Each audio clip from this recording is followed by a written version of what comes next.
House Bill 563, an act relating to school choice. Representative McCoy. Gentleman from McCracken. Mr. Speaker, I yield to the gentleman from Nelson for explanation of the bill and motion thereon. Chair recognizes the gentleman from Nelson for explanation of the bill and a motion thereon. Thank you, Mr. Speaker. House Bill 563 is a bill that combines two concepts that have been around for quite a while up here. The first is something that was in a Senate bill and discussed earlier this year that simply requires a school district to adopt a policy dealing with the acceptance of out of resident, out of district pupils. And if pursuant to that policy they do that, then House Bill 563 says that the state portion of the SEEK money will follow the child. Now, House Bill 563 in that first section goes on then to address a couple of other things. One is that in its current form, it asks for a commission or a task force to be set up to look at school funding and SEEK and see if there's ways that we can make sure all the monies that need to follow a child follow the child. It also asks the KDE to give us their recommendations so that we as a deliberative body can make a good decision about how to handle the school funding. And as I was going through the process on 563, one concern that was brought to me was that this district boundaries being removed might actually cause people to move for sports. And 563 is 100% intended to be for good education. And so we've put in there that you cannot play sports for 1 year if you've moved districts under this policy, the policy adopted by the school board. Now, the second big part of 563 is a change to what used to be House Bill 149, educational opportunity accounts. Mr. Speaker, one thing that this pandemic has taught us is that parents really are desperate for choice in their kids' education. You know, we had a lot of schools that weren't in person.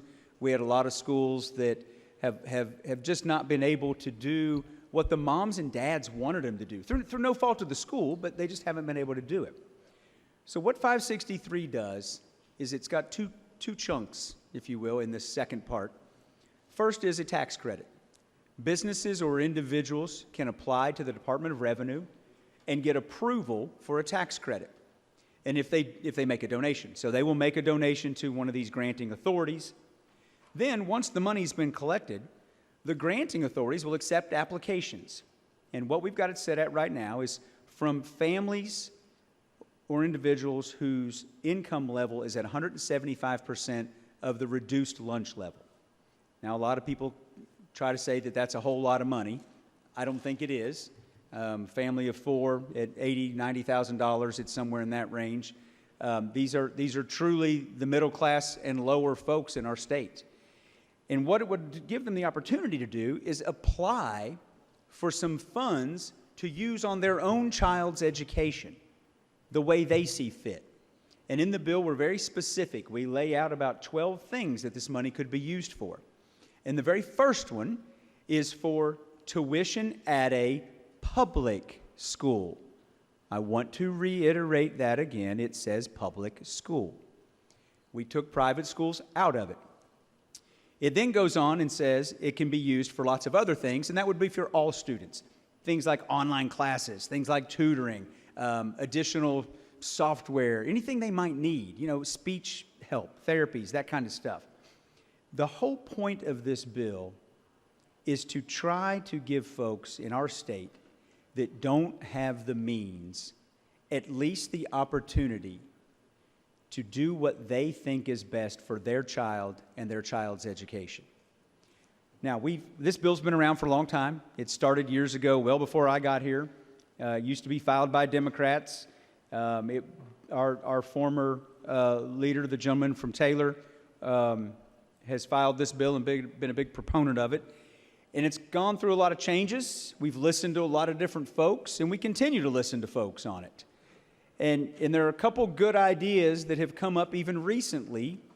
The gentleman from Spencer has been talking to the Board of Education, KDE, and they had some changes they wanted in this bill.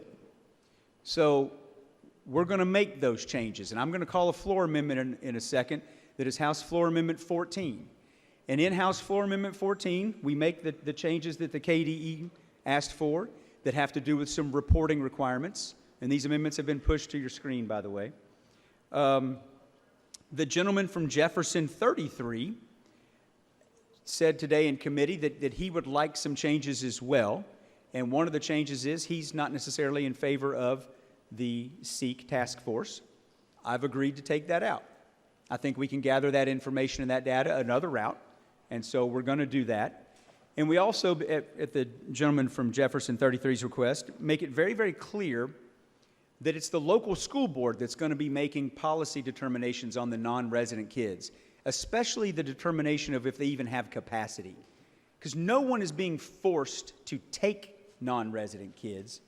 We're just giving them the opportunity to do so if they want to, and they get to adopt that policy. So with that being said, Speaker, I would like to move to suspend the rules to call House Floor Amendment 14. Well, let me withdraw that motion, Mr. Speaker, because I want to talk about one other floor amendment. Another really good idea that's been floating out there is that maybe we ought to look at funding full-day kindergarten. And I saw a floor amendment filed to this bill, House Floor Amendment 1, that does just that. I think it's a great idea, and we've talked about it, and it's something we're willing to do and would like to do. So I'm going to, in a second, make a motion to suspend the rules to call Floor Amendment 1 to give us full-day kindergarten, and Floor Amendment 14 to make the changes I just described. So with that, Mr. Speaker. Oh, thank you. We have a committee sub. I'd like to make a motion to adopt the committee sub. Motion is for the adoption of House Committee Substitute 1. Is there any discussion? Seeing none, those in favor signify by voting aye. Those opposed, nay. House Committee Substitute 1 is adopted. Gentleman from Nelson. Thank you, Mr. Speaker, and I apologize, I may have not had it reported yet. Clerk, please report. House Committee Substitute 1 to House Bill 563. Gentleman from Nelson. If we need to make that motion again, I will remake the motion to adopt the committee sub now that it's been reported. Motion is for the adoption again of House Committee Substitute 1. Is there any discussion this time? All in favor signify by saying aye. All opposed, nay. House Committee Substitute 1 is adopted. Gentleman from Nelson. Thank you, Mr. Speaker. I now move to suspend the rules for the purposes of calling House Floor Amendment 1 and House Floor Amendment 14. Motion is for suspension of the rules to allow the gentleman from Nelson to act on House Floor Amendments 1 and House Floor Amendments 14. Motion is non-debatable, requires constitutional majority of 51. Roll call is open for your vote. Those in favor of suspension of the rules, vote aye. Those opposed, vote nay.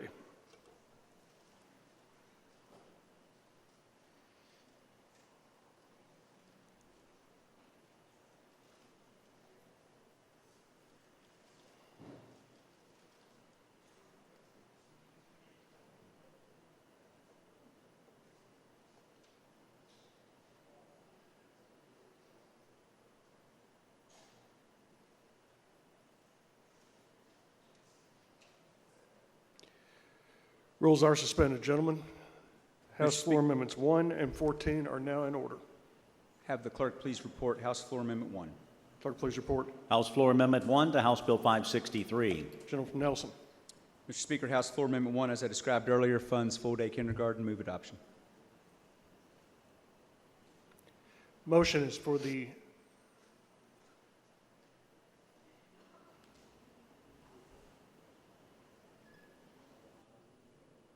stand at ease.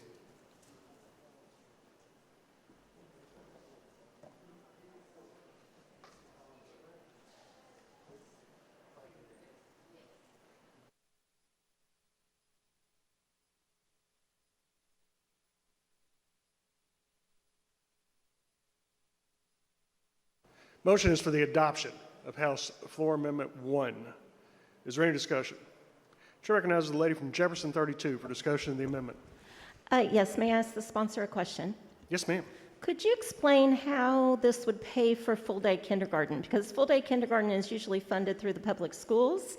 Even though they don't get money from the state, they do it with their local money, and parents don't pay it. So how would that work? Gentleman from Nelson. Lady, the amendment is 12 pages, and it sets up the mechanism by which we're going to do it, and the budget is coming next, and you're going to see it come out of the budgeting process. Lady from Jefferson. Thank you. Chair recognizes the lady from Jefferson 44 for discussion of the amendment. May I ask the sponsor a question? He will yield to a question.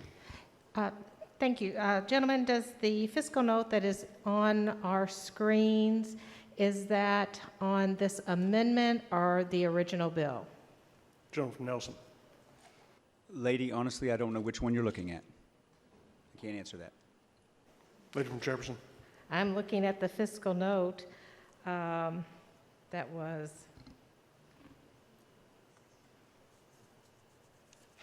prepared on March 2nd. Gentleman from Nelson. Then no. Lady from Jefferson. Point of order. State your point. Is it within our rules to vote on amendments that do not have fiscal notes? House sustains these.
Lady from Jefferson 44, to your point of order. Rule 53 does in effect say that an amendment having a physical impact shall have a physical impact statement attached to it, and so therefore would require a suspension of the rules to act on that amendment. It is further the ruling of the chair that the gentleman's blanket motion to suspend the rules for considering Floor Amendment 1 in effect suspended every rule since he did not suspend a specific rule. So it's ruling of the chair that this amendment is in order. Gentleman from Nelson. Move adoption, House Floor Amendment 1. Chair recognizes the gentleman from Spencer 53 for discussion of the amendment. Thank you, Mr. Speaker. I appreciate this amendment. In the 2020 session, I introduced House Bill 636, which would be a transition grant program to full funding of kindergarten. Obviously, with COVID that came in, that was not possible. I had forgotten my notes, but I did text KDE, and they say the cost of that would be roughly $100 million, maybe a little bit more. I will point out to the members that all but 6 or 7 schools, districts in the state of Kentucky are already funding full-day kindergarten, so that is money that would be freed up for them to be able to utilize in other services. In my grant program, I had encouraged them to use that money for preschool, for early literacy and numeracy intervention, and for school safety. But I haven't looked at not being on the conference committee. I don't know how much money's floating around out there, but I certainly think this is a wise investment if the funds are available to do that, and would encourage passage. Thank you, Mr. Speaker. Motion is for the adoption of House Floor Amendment 1. Is there any discussion? Lady from Floyd, do you wish to discuss the amendment? Will the sponsor yield to a question about the amendment? He will yield. So this amendment does afford for the funding of all-day kindergarten to all students all across Kentucky, and not only the students receiving funding. Is that correct? Gentleman from Nelson. Yes. Lady from Floyd. Thank you, that's all. Chair recognizes the lady from Jefferson 31 for discussion of the amendment. Thank you. Will the sponsor yield to a question? He will yield. I'm hyped about this, you guys. Full day kindergarten. People have been working on this for a long time. My question is, how soon will school districts need to implement it, and what if school districts do not have the capacity? Gentleman from Nelson. To be honest with you, I don't know the answer to when this would start. I think it would be the next budget year, because that's the budget we're doing now that would start July of 21. The capacity issue, I also don't know an answer to. Lady from Jefferson 31. I wonder if you might yield to the gentleman from Barron. Chair recognizes the gentleman from Barron.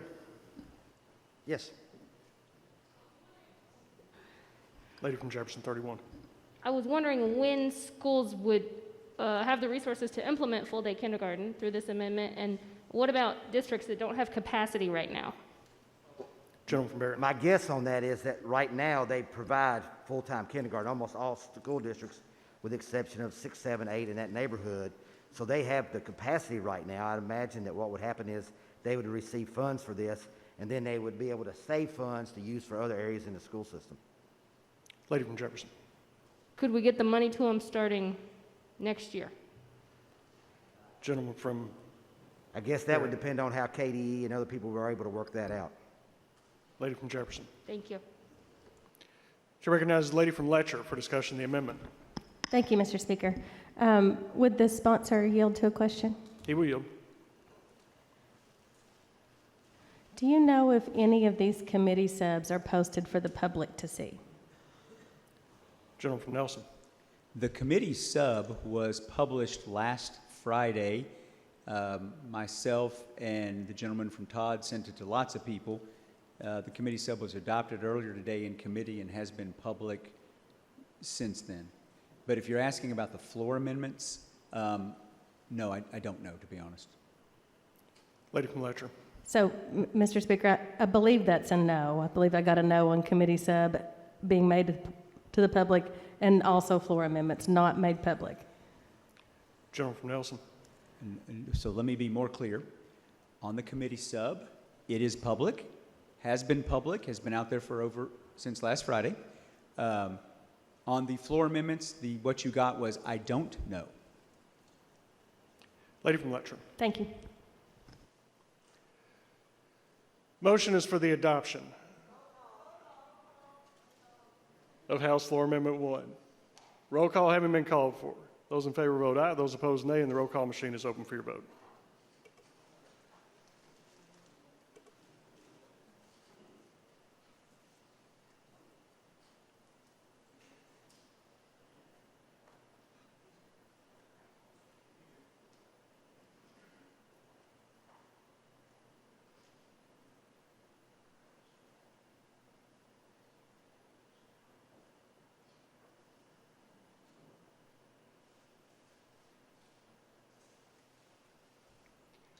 Have all members voted?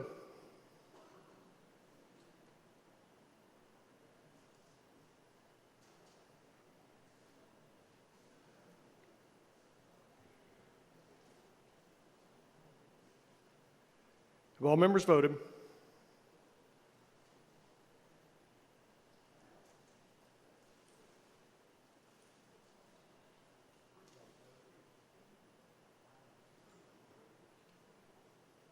Clerk will take the roll. There being 90 members voting aye, 5 members voting nay, House Floor Amendment 1 is adopted. Gentleman from Nelson. Please report House Floor Amendment 14. Clerk, please report. House Floor Amendment 14 to House Bill 563. Gentleman from Nelson. Move adoption. Motion is for the adoption of House Floor Amendment 14. Is there any discussion?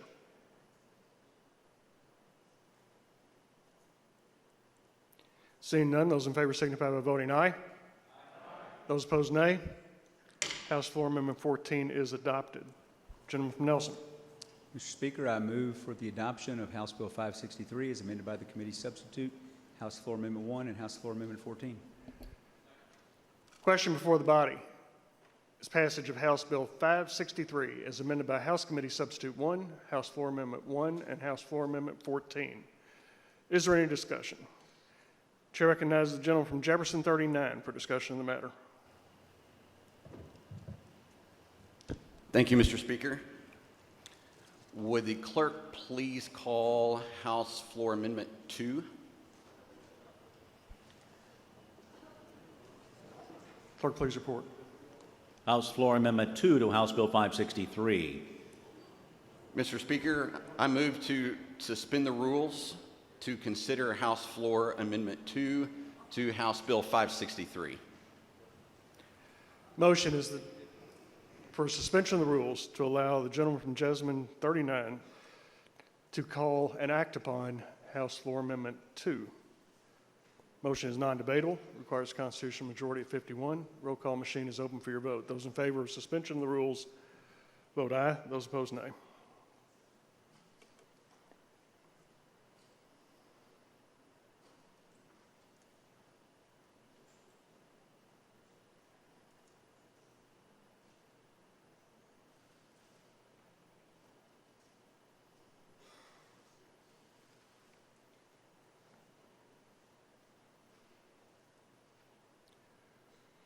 Rules are suspended. Gentleman from Jessamine, your motion is now in order, and House Floor Amendment 2 is in order. Thank you, Mr. Speaker. House Floor Amendment 2 is very simple, as you can see, or as you will be able to see. It simply includes non-public schools, also in the list of items that can be used for these funds that we are setting aside.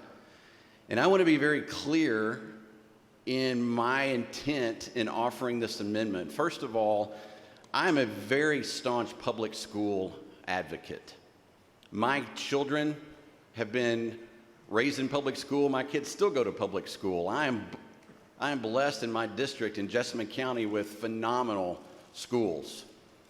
But unfortunately, every district in our state is not as blessed as the one that I am in. The goal of this amendment, honestly, is parental choice. It is vital that our parents in the Commonwealth are the ones that choose the education for their child that is best for them. We ought to provide every opportunity that we can so that our parents can make an informed decision as to the education for their child. Basically, House Floor Amendment 2 gives them another tool in their tool belt to make sure that their child does receive the best education possible. You know, I've heard from a lot of parents. I've heard from parents that have said, we just want to have options. We just want to have choices. And I believe that adding in the option of a non-public school is a superb option that we can afford and give to students in the Commonwealth that would not ordinarily be able to afford a private or a non-public school. These are students that it could be in their very best interest to go to a non-public school. These are not students that are already paying for non-public schools. They're going to get a tax break for it. I've heard that argument, and that's simply just not true. Because in a recent poll, Mr. Speaker, 65% of voters support educational choice. 65% of the people in our district support educational choice. That's 69% of independents, 67% of Republicans, and 56% of Democrats support educational options in the Commonwealth. And so, Mr. Speaker, I move, if there are no questions, adoption for House Floor Amendment 2 to House Bill 563. Motion is for the adoption of House Floor Amendment 2. Is there any discussion? Lady from Floyd, do you wish to discuss the amendment? You're recognized to do so. Will he yield to a question on the amendment? He will yield. So with this amendment, how does it affect transportation funding for these students that choose to go to a non-public school? Gentleman from Jasmine. Thank you, Mr. Speaker. If I understand you correctly, how does it affect transportation funding? I believe that it's dealt with in other parts of the bill, and so the transportation funding would fall under those auspices. Lady from Floyd. Will he yield to another question? He will yield. So does that mean that the non-public school that they would choose to go to would not provide transportation to and from classes? Gentleman from Jasmine. I don't believe that would be a yes or no answer. I think that would be up to the school district and to the private school. Lady from Floyd.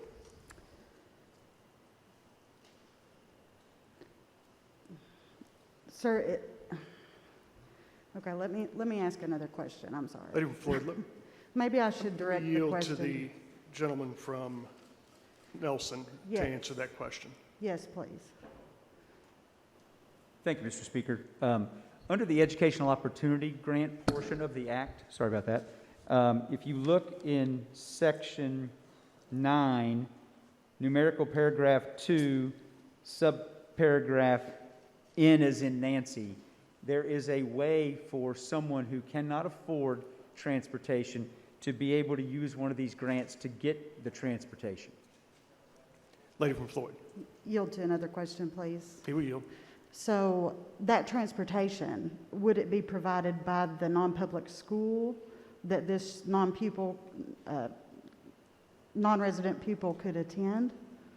Gentleman from Nelson. It might, or it might be some other fee-for-service transportation provider, you know, a public busing system or something like that. Lady from Floyd. So cabs or other services? Gentleman from Nelson. I believe those would be covered, yes. Lady from Floyd. That's all. Chair recognizes the gentleman from Jefferson 48 for discussion of the amendment.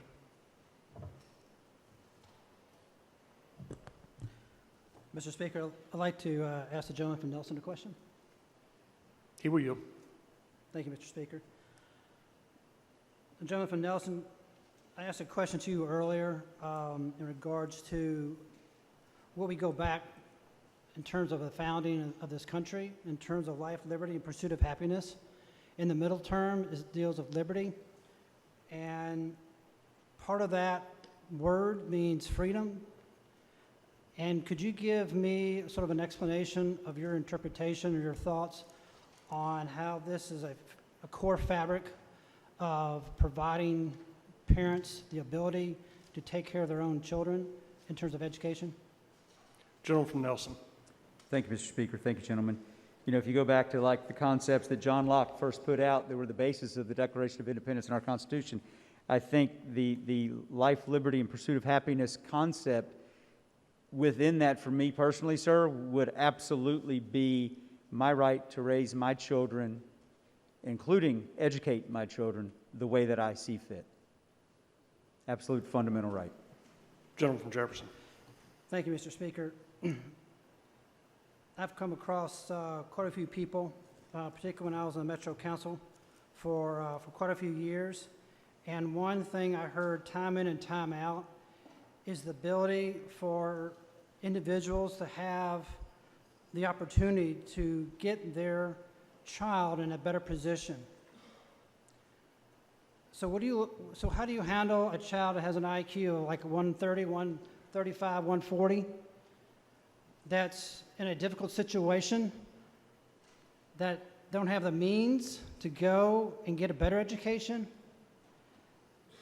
Having this provision in here provides the opportunity for that child, no matter if you're black or white, to go and get a better education. This is nothing against public schools. I was raised in a public school system from elementary school, high school, and in college. And I will support public schools as much as I can. But this is the core fabric of who we are and how we've come about in terms of giving our parents, or giving the parents the opportunity to get their child in a better position, no matter what their social demographics are. I think that we owe it to those individuals to make sure that we put them in a better position, to help them out so they can make a better contribution to society. Thank you, Mr. Speaker. Lady from Henry, do you wish to discuss the amendment? Yes, that's correct. Recognized to do so. I commend the gentleman from Jessamine 39 on this amendment, and I strongly encourage my colleagues to vote yes. You know, nearly 1 year ago, parents were faced with tough decisions: stay home and educate their children using the non-traditional materials provided by public schools, or let their child fall behind because they had no other option than to work and to put food on the table. Parents deserve the freedom to choose where to send their children, whether that be public, non-public, or homeschool.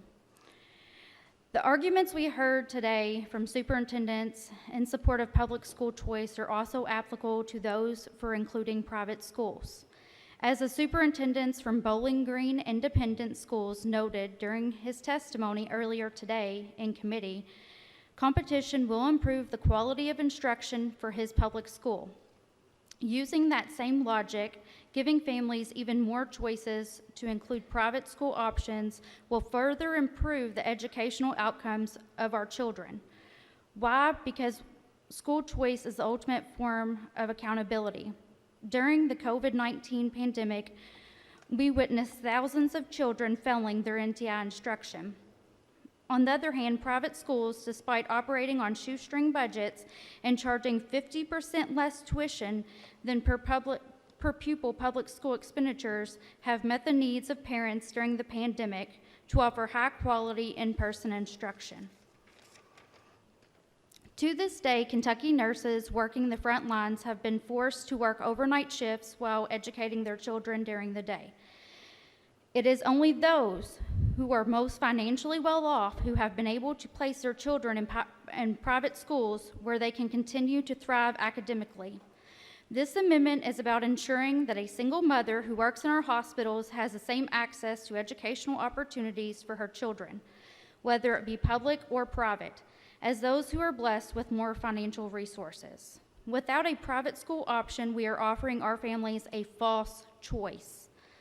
On the other hand, by voting yes on this amendment to include private schools, we will create a competitive marketplace where we maximize every family's freedom to choose a school that best meets their needs and reflects their family's values. And I urge my colleagues again to vote yes on this amendment. Thank you.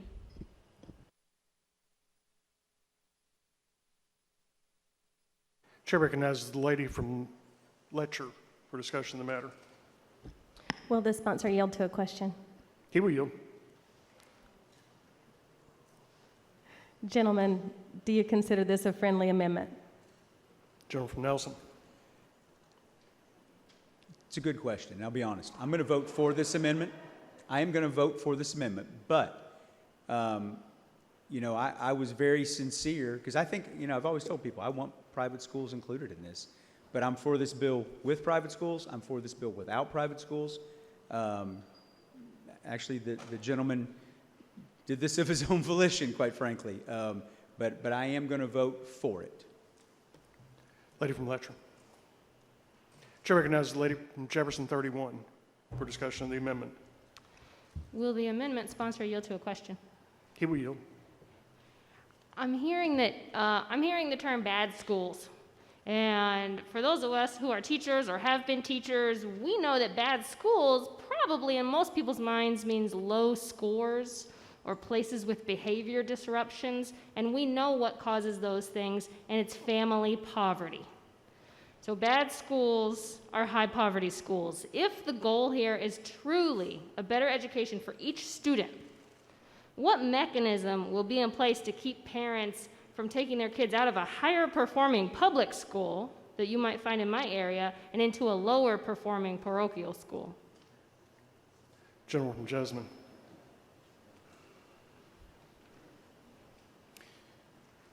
If you are asking what the mechanism would be for a parent to take their child out of a high-performing school and put them into a low-performing, was that your question? Lady from Jefferson.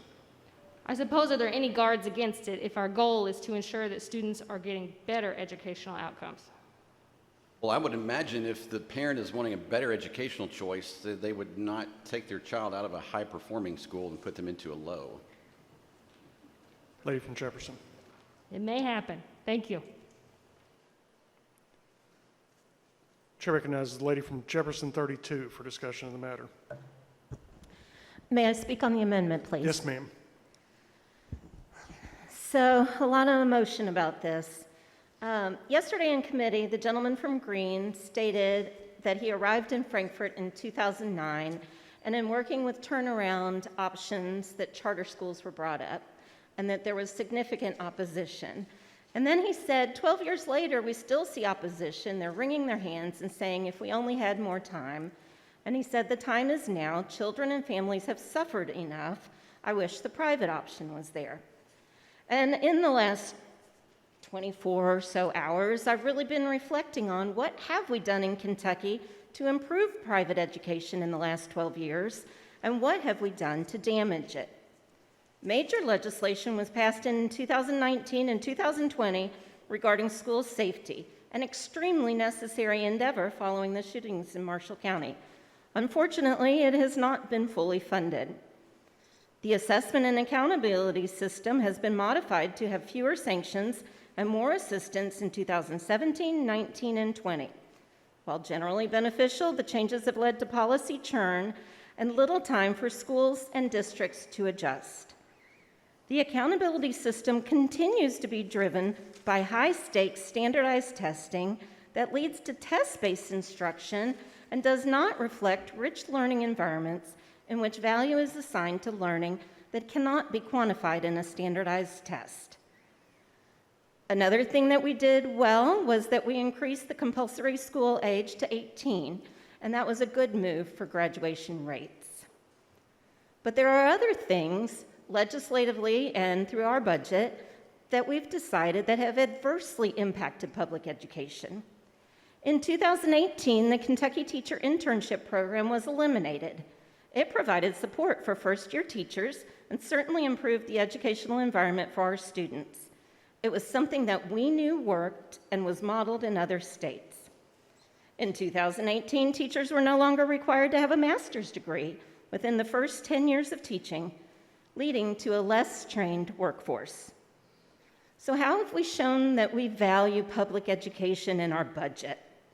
SEEK funding gets accolades about how it's the highest level yet, but that's in raw dollars, because if we consider inflation-adjusted dollars, it is well below the original SEEK levels that were established in 1992.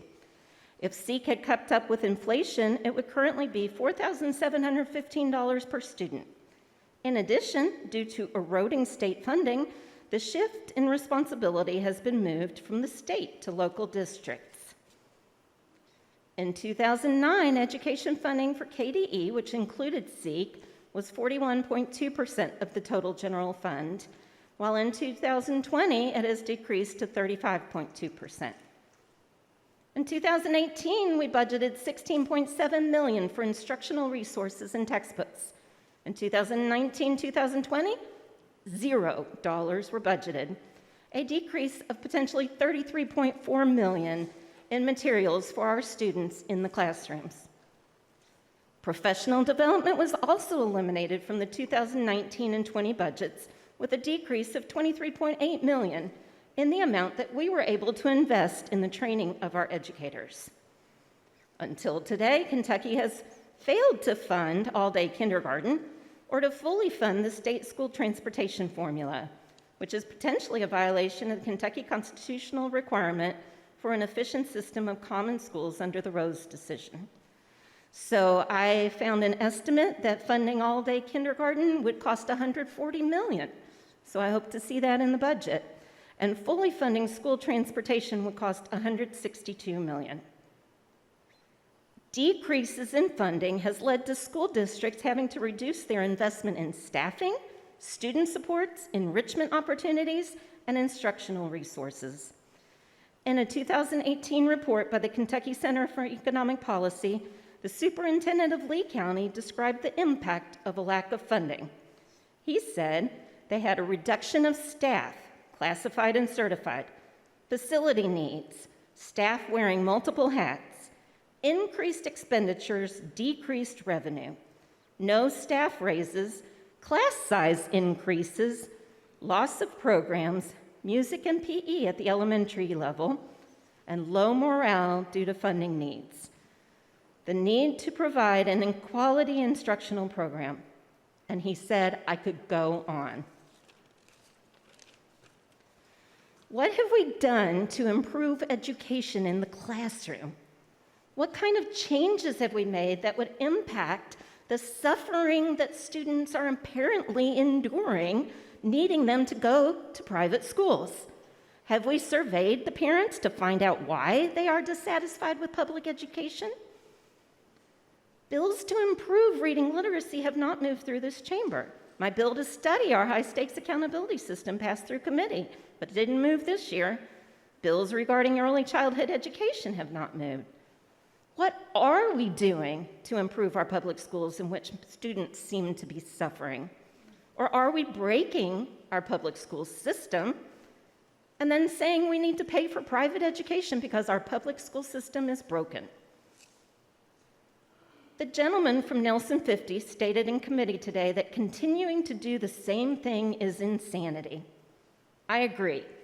Continuing to underfund public education and then blame public educators for not being able to meet the needs of their students is irrational. The question is whether we should move towards an equitable system of education for all children by fully funding public education, or, under the guise of choice, that we move towards schools that are more segregated, with poverty more concentrated in certain schools and community, while further amplifying the gap between the haves and the have-nots. I urge you to vote against this floor amendment. Thank you. Chair recognizes the lady from Fayette 88 for discussion of the amendment. Thank you, Mr. Speaker. Will the floor amendment sponsor yield to a question? He will yield. So by non-public school, does that include religious schools? Gentleman from Jessamine. It could include that, yes. Lady from Fayette. May I speak on the amendment? Yes, ma'am. I would just like to remind everyone of Section 189 of the Kentucky Constitution, which says no portion of any fund or tax now existing or that may hereafter be raised or levied for educational purposes shall be appropriated to or used by or in aid of any church, sectarian, or denominational school. I believe that this is direct violation of that section, and we must vote no. Chair recognizes the lady from Campbell, 67, for discussion of the amendment. Thank you. I'm actually not sure which one of you this question will be for, so if I may ask it and then ask for whomever is proper to yield. Let me start with the full bill sponsor. Is there still a $25 million cap on these funds? Gentleman from Nelson.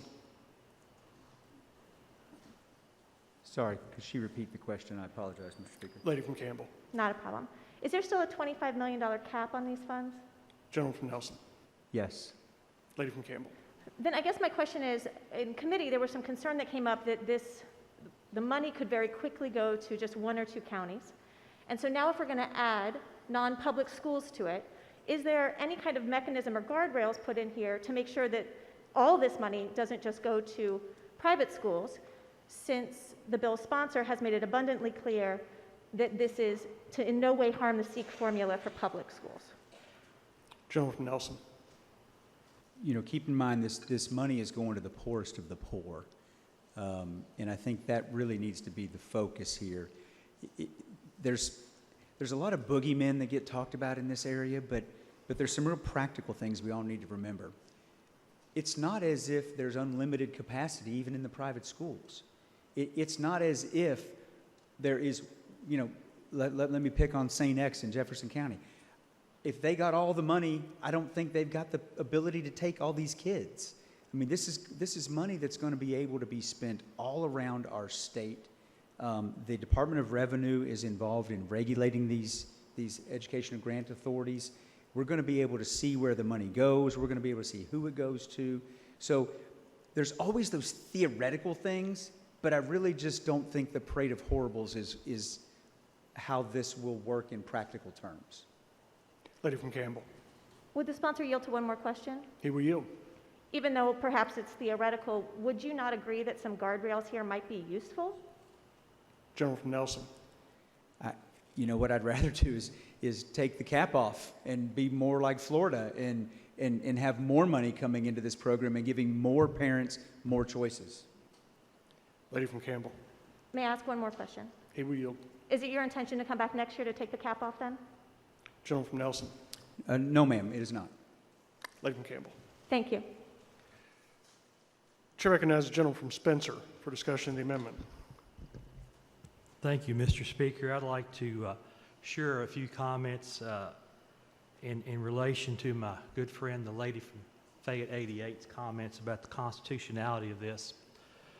If that rationale were applied, every one of the 500 to 600 tax expenditures that we currently have, and the Office of State Budget Management tells us that's a little over $8 billion, would be unconstitutional because they might potentially take away from some spending programs. Courts around the country have consistently upheld these laws because the money never goes into the general fund. The revenue is not received, it is a tax credit. I will also refer to a U.S. Supreme Court decision last year, Espinoza versus Montana Board of Revenue, which upheld the right of a religious school to receive these types of funding. Thank you, Mr. Speaker. Motion is for the adoption of House Floor Amendment 2. Is there any further discussion?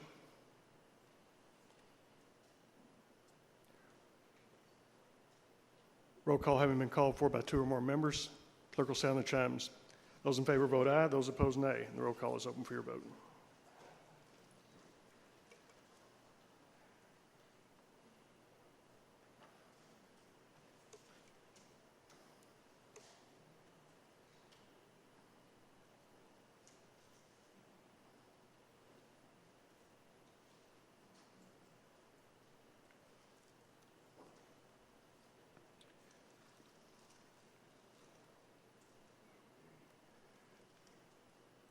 Have all members voted?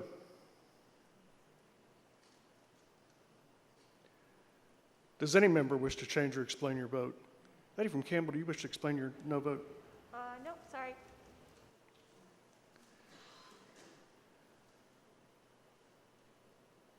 Have all members voted?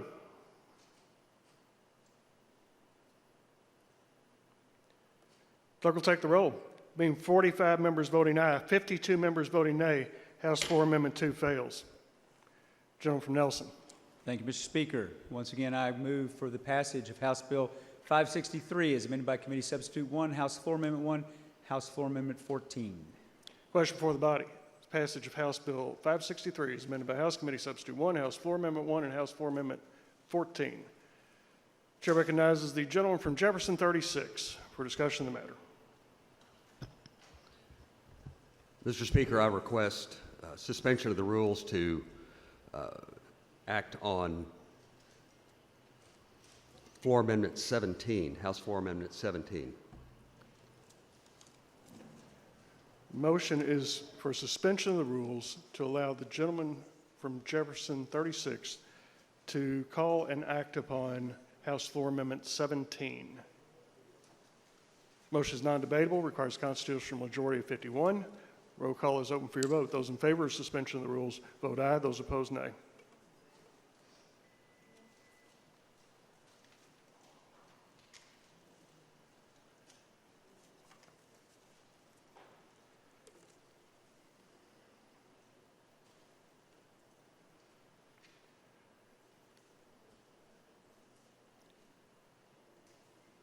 Rules are suspended for the purpose of allowing the gentleman from Jefferson 36 to call House Floor Amendment 17.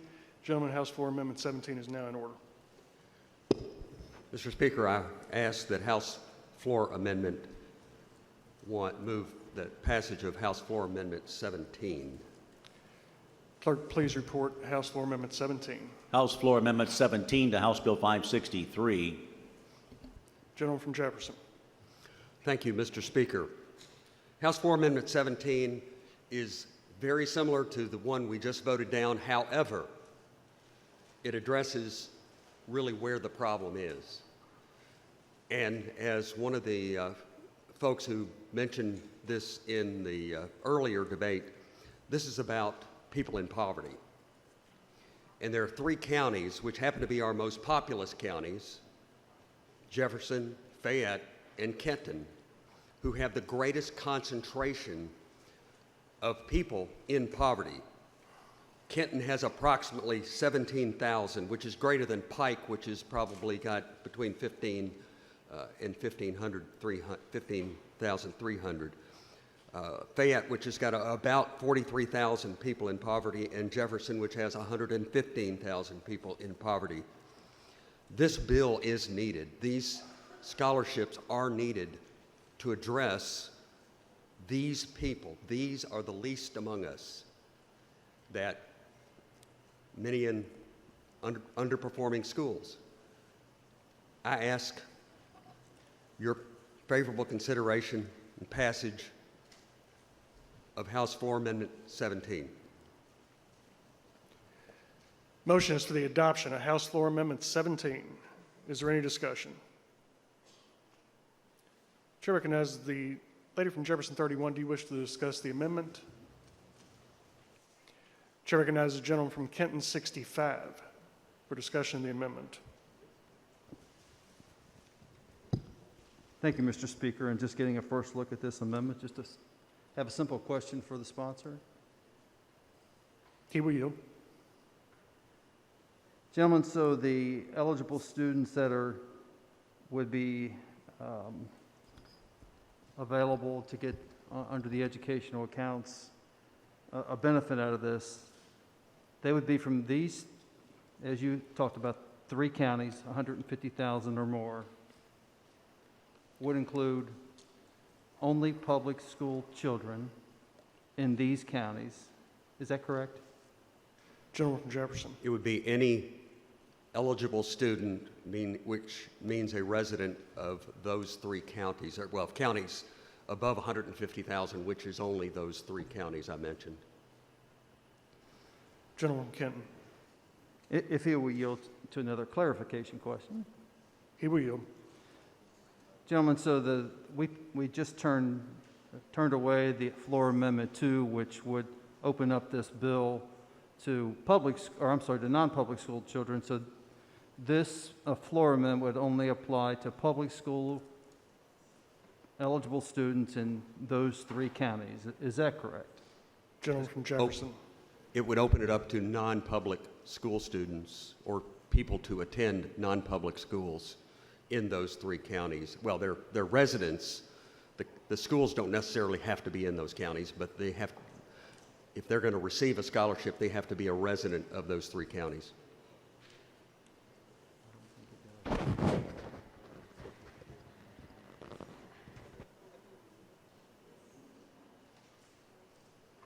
Mr. Speaker, Gentleman Kenton. he will, well, I'll just comment at this time. That's not the way that I'm reading the bill, so it's hard for me to speak one way or another on the amendment. It sounds like it looks like with the current bill 563 with no other amendments filed, that this would apply only to public school children in these 3 counties. And with that clarification, I understand. I'm not necessarily taking a position on the amendment, but just I understand that better, and that's the way I understand it. And if there is a different interpretation, which it sounds like the gentleman might have, he's welcome to comment further. Thank you. Gentleman from Jefferson. I will concede that this did not capture my intent, and I will withdraw my motion. Without objection, so ordered. Question before the body is passage of House Bill 563 as amended by House Committee Substitute 1, House Floor Amendment 1, and House Floor Amendment 14. Chair recognizes the lady from Jefferson 31 for discussion of the matter. Thank you. May I speak on the bill? Yes, ma'am. I'd like to address a population affected by this bill that we haven't talked about yet, and that's the end user, the family.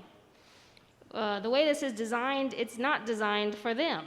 It creates a labyrinth for low and middle income families to navigate. They have to decide which account granting organization will I choose without knowing the asset amounts of those account granting organizations, without knowing what grant amounts they could expect from each one, or whether they'll even get a grant from that AGO. They will not know the approved list of education service providers. They will not know whether those people will meet their child's needs or whether those people are bigoted. They will not know whether those people are certified, qualified, background checked, if they're any good at what they do. They won't know whether those people are safe, whether they have no history of sexual assault. I heard in committee that families should shop around. We're asking our most disadvantaged, least engaged families to shop around. We talk a lot about the benefits cliff. There's a benefits cliff in this bill. Families will have no way of knowing the grant amount to expect year to year. How do they budget around that? The process is backwards. How this would work is that families would get some mysterious amount in their account. Now they have to find something to spend it on. It's like those medical accounts some of us have that we use on Band-Aids at the end of the year. I think in most cases, these accounts would be applied to services that families are already using, like the frequently given example of speech therapy. I think most recipients are going to be in Louisville, the place in Kentucky with the most school choice. It's not designed to reach students who aren't thriving in public schools. Sometimes that's correlated with income, and sometimes it's not. And then it does not explicitly deliver the specific resources that those non-thriving students need to thrive. There's no way to know if a student benefits from these accounts. There's no metrics, there's no outcome tracking in grades, attendance, test scores. It's just money given away to people who may or may not need it with no guarantee of success. I heard in committee that this has been requested by parents. I have never once at a play date been asked, could you please design an obtuse tax maneuver where corporations avoid paying their taxes by giving securities to organizations that keep 10% and then give middle-income families unpredictable amounts of cash to spend on unvetted tutors and religious schools' summer camps? We could do better than this. I've got a few ideas. First, I'd like to see us add a provision to education service providers that there be at least a background check. This is about child welfare and safety. It's to guard against the horrible events we've seen in the last few years at USA Gymnastics and USA Cheerleading. Right now, there's no oversight in this bill. I'd like to request that we add demographic data to the reporting requirements, including race, ethnicity, household income, disability status, and English language learner status. I've heard colleagues say that they want to help black kids. If we don't track it, how are we going to know if we're helping black kids?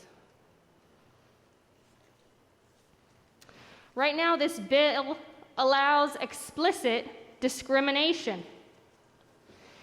It says that education service providers may not be required to alter their creed, practices, admissions policy, or curriculum in order to accept payments from an EOA.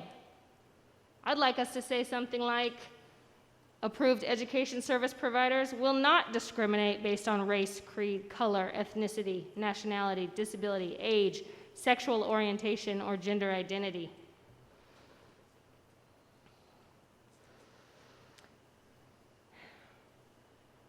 Right now, this bill reaches families far above the median income in Kentucky. I'd like to see us target it just for students who already qualify for free and reduced lunch. And these are not even the poorest of the poor. To qualify for free lunch, your family needs to be at or below 135% of the federal poverty level. To qualify for reduced lunch, your family needs to be at 185% of the federal poverty level. Surely, this captures the students that we're trying to reach.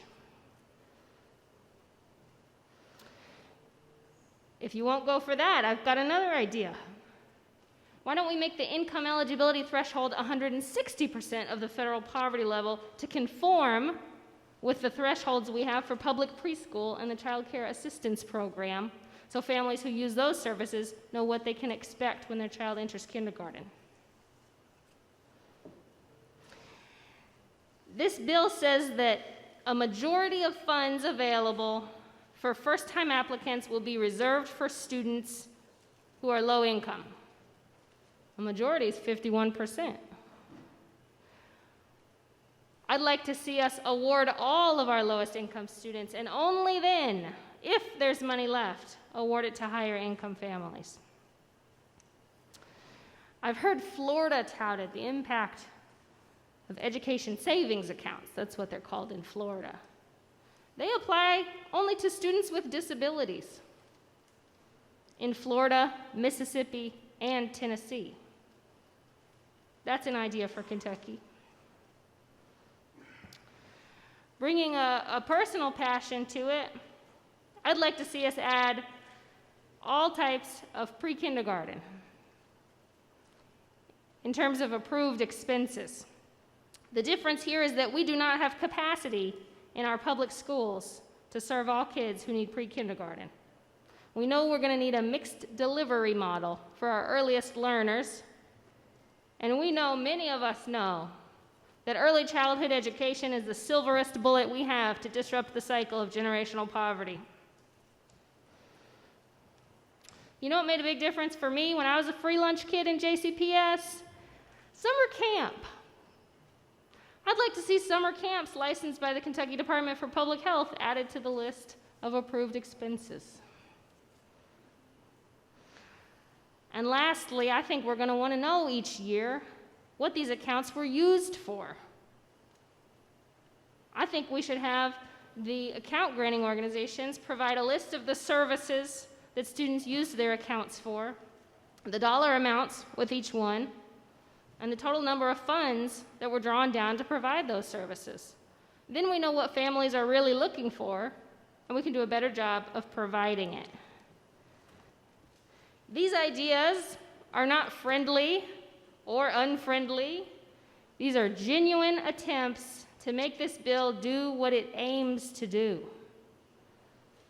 I disagree with this bill's mechanism and the motivation, but if we're going to do it, let's make it as good as we can to serve kids as best we can. Mr. Speaker, I'd like to suspend the rules to call several floor amendments. Lady from Jefferson, you can either do that in one motion or you can do it in several motions. I'd like to suspend the rules to call floor amendment number 7, please. Motion is to suspend the rules for the purpose of allowing Lady from Jefferson to suspend the rules for the purpose of considering House Floor Amendment 7. Motion is non-debatable, requires constitutional majority of 51. Roll call is open for your vote.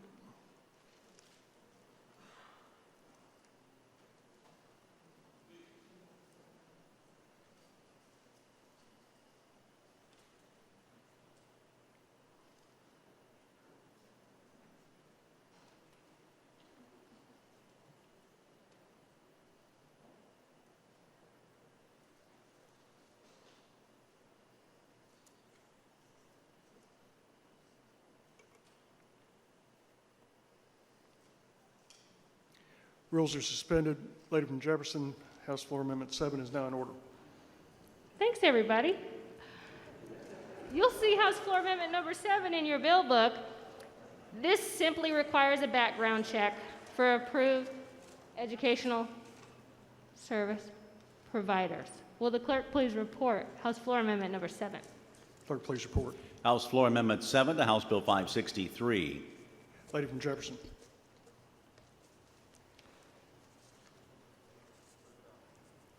I move adoption. Motion is for the adoption of House Floor Amendment 7. Gentleman from Laurel, do you wish to speak on the amendment? Lady from Grayson, do you wish to speak on the amendment? You're recognized to do so. Would the lady entertain a question? She will yield. As we all text our constituents, my mother is very interested in this bill as she's a public school teacher in Grayson County. And she was saying that there's already a requirement for people in the school system to have a background check. So is this already something that they're doing? Lady from Jefferson. In the school system, yes. But this bill has other approved expenses, including private tutors, summer schools, potentially private schools. There are many other uses where people are not currently getting background checks. Lady from Grayson. Would you yield to another question? She will yield. How will this be funded for like the private tutors? What would be the revenue stream for that? Lady from Jefferson. The currently school districts do it for their employees. A private tutor who was becoming essentially a business to receive education opportunity account dollars, I think that would be a business expense for them. Lady from Grayson. That's it. Thank you. Gentleman from Nelson.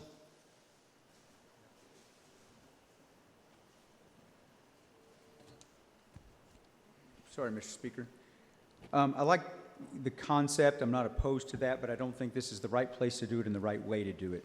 You know, we don't require background checks.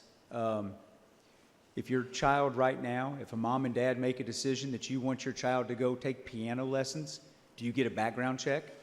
If you're a mom and dad and you decide you want to take your child to play on an AAU baseball team, basketball team, whatever, you know, do you require them to have a background check?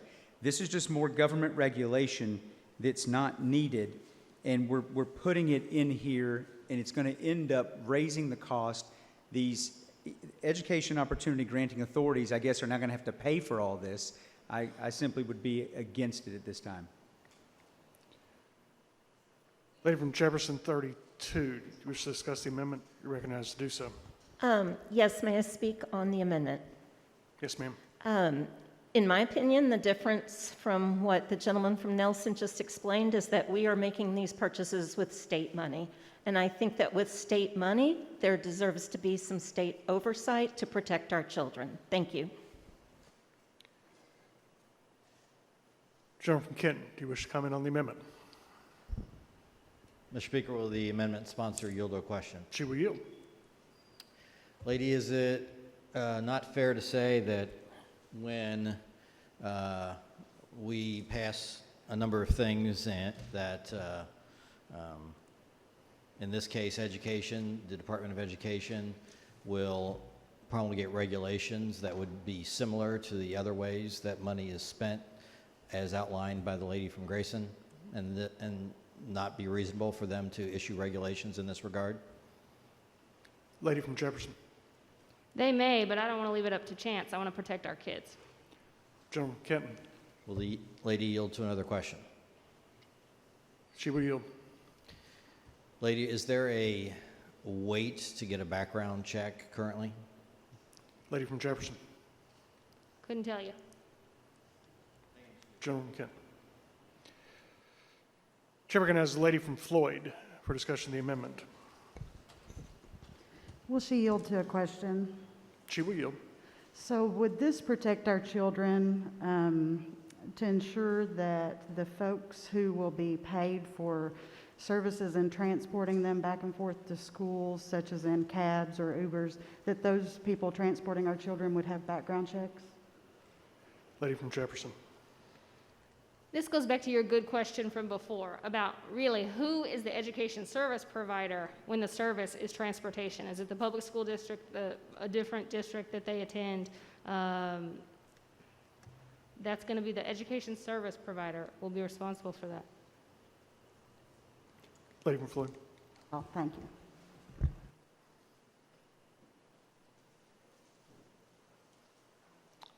Gentleman from Fayette, do you wish to discuss the amendment or the bill? Mr. Speaker, the bill, please. Get to that momentarily, sir. Motion is for the adoption of House Floor Amendment 7. Is there any further discussion? Seeing none, those in favor signify by voting aye. Those opposed, nay. Motion fails. Lady from Jefferson. Mr. Speaker, will the clerk please report? I'd like to suspend the rules to call House Floor Amendment number 5 relating to reporting demographic data. Motion is to suspend the rules for allowing the lady from Jefferson to call and act upon House Floor Amendment 5. Motion is non-debatable, requires constitutional majority of 51. Roll call machine is open for your vote.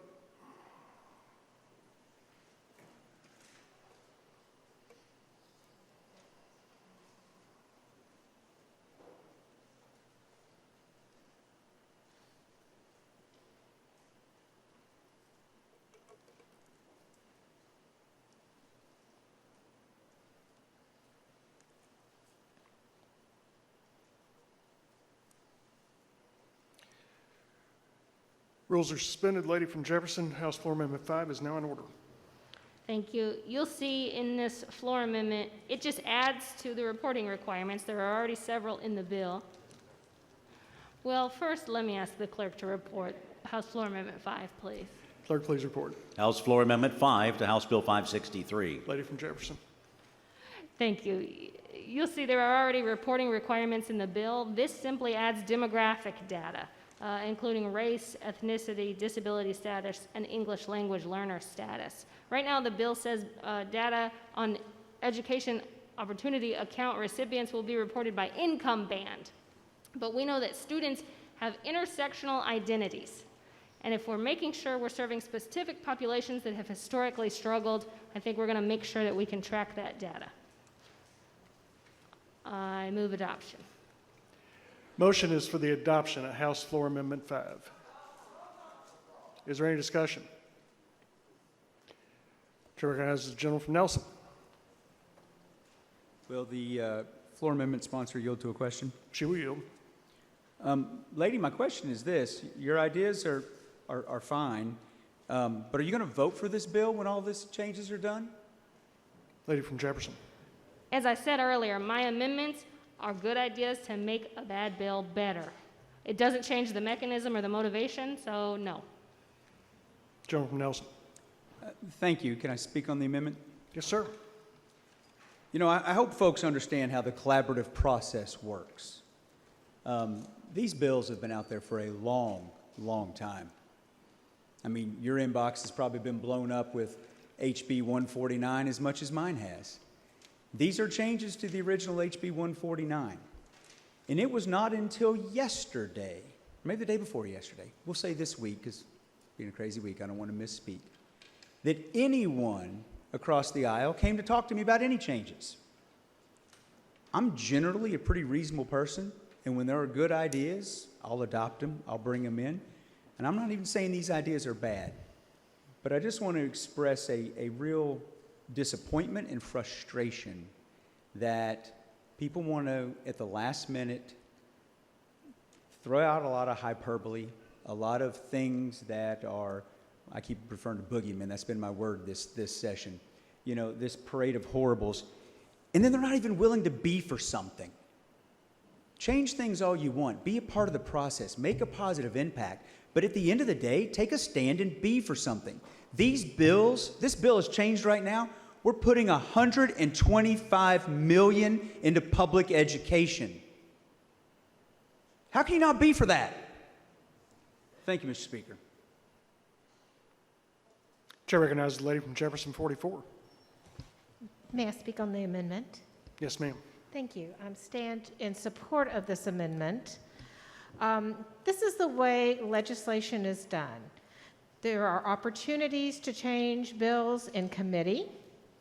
I watched a little bit of this committee, and it was very rushed. But this is how we do things. We offer ideas on the floor. So I take a little bit of offense at blasting people who came up with good ideas because they didn't come up with them sooner. This really speaks to what I thought was the intent of this bill, to make sure that certain populations of children were given opportunities. If that's the intent of this bill, why don't we want to make sure that's what we're doing here? I think this is a good addition to this bill, and I would urge members to vote for this amendment. Thank you, Mr. Speaker. The motion is for the adoption of House Floor Amendment 5. Roll call having been called for by 2 or more members. Is there any further discussion? Clerk will sound the chimes. Those in favor vote aye. Those opposed, nay.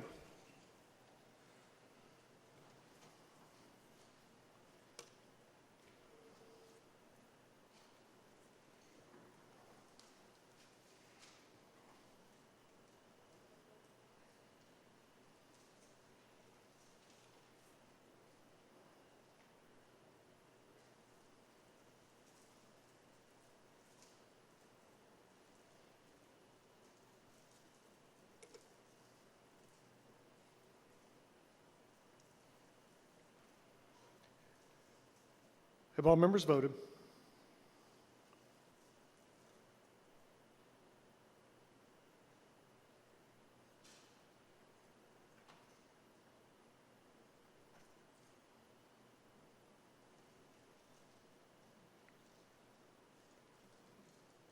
Clerk will take the roll. There being 30 members voting aye, 64 members voting nay, House Floor Amendment 5 is defeated. Lady from Jefferson. Mr. Speaker, I'd like us to talk about discrimination. I'd like to suspend the rules to call House Floor Amendment number 10. Motion is to suspend the rules for the purpose of allowing the lady from Jefferson to call and act upon House Floor Amendment 10. Motion is non-debatable, requires a constitutional majority of 51 for suspension of the rules. Roll call is open for your vote.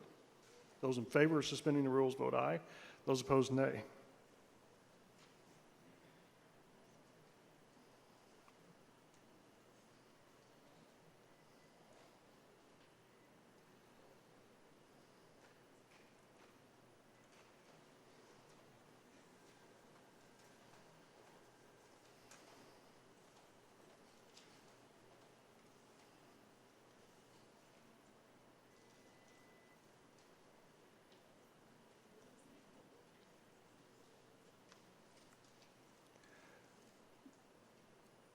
Lady from Jefferson, rules are suspended. House Floor Amendment 10 is now in order.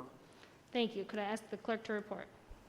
Clerk, please report. House Floor Amendment 10 to House Bill 563. Lady from Jefferson. Currently, the bill permits discrimination. It says that education service providers cannot be forced to alter their creed, their admissions policy, their curriculum, and unfortunately, there are some education service providers who have discriminatory practices. This simply says that any education service provider, like our public schools, cannot discriminate based on race, creed, color, ethnicity, nationality, disability, age, sexual orientation, or gender identity. We heard in committee that the market will take care of discrimination, and that hasn't happened yet, so I think this is necessary. I move adoption.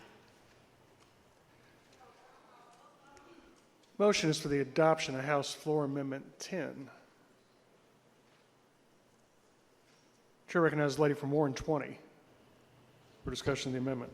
Thank you. May I speak on the amendment, please? Yes, ma'am. This is a great amendment, and I commend the lady from Jefferson for making a bad bill better and making it speak to the values that it claims to support. If this is about helping children from low-performing schools and allowing them to move around, anyone who takes taxpayer money should not discriminate.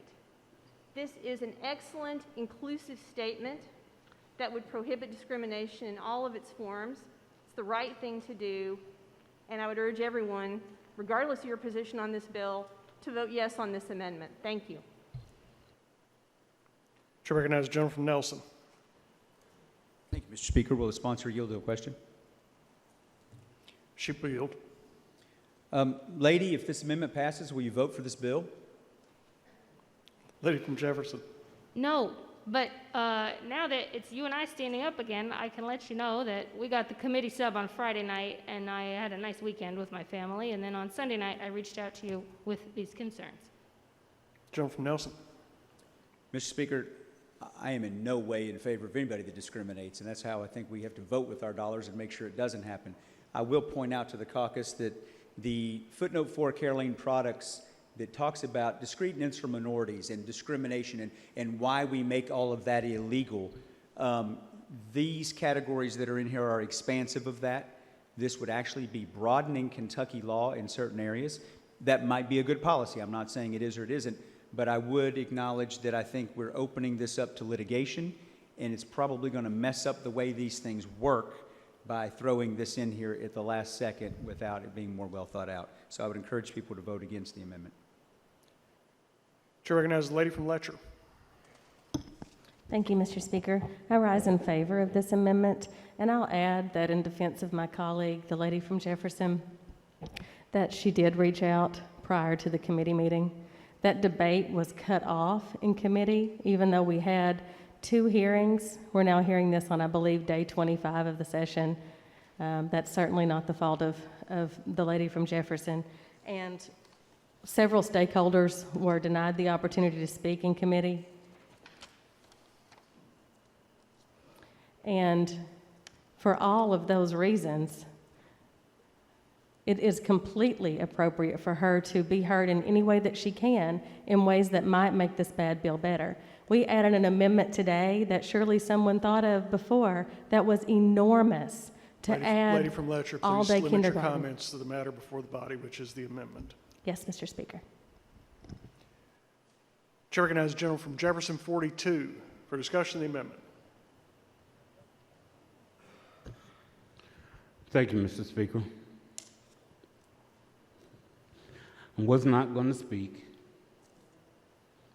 because I was certain that colleagues in here would understand that to put a measure in these amendments that eliminates discrimination, that protects our children, and does those things that make this bill a better bill for all of Kentucky, I was certain that someone was going to stand up and say that these things are the right thing to do.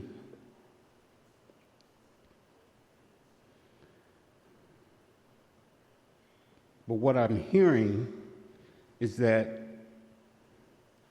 we shouldn't do this because it didn't happen in a certain way, at a certain time, on a certain date.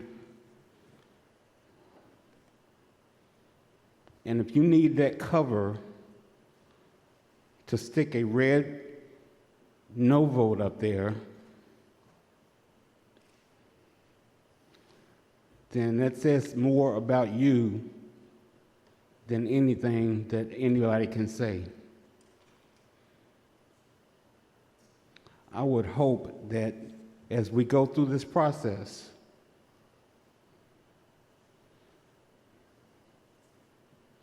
I would hope that those of us in here who understand what my colleague is trying to do with these amendments,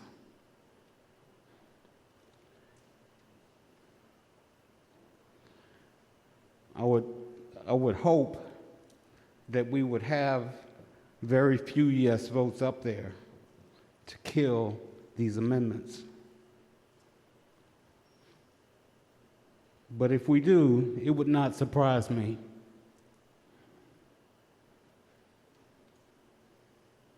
It would not surprise me at all.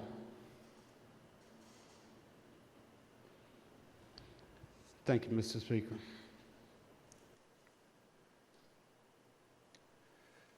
Motion is for the adoption of House Floor Amendment 10. Roll call having been called for. Is there any further discussion? Clerk will sound the chimes. Those in favor vote aye. Those opposed, nay. Roll call is open for your vote.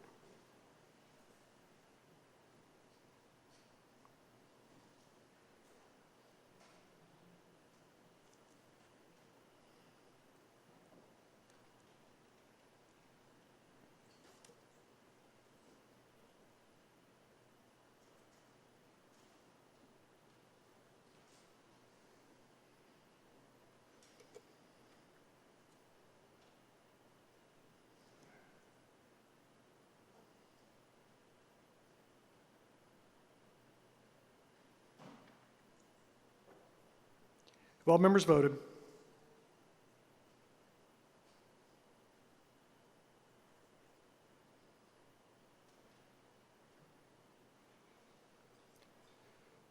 Clerk will take the roll. There being 39 members voting aye, 51 members voting nay, House Floor Amendment 10 fails. Lady from Jefferson. That was a tough one, Mr. Speaker, and I realized I had that one on House Bill 149, too.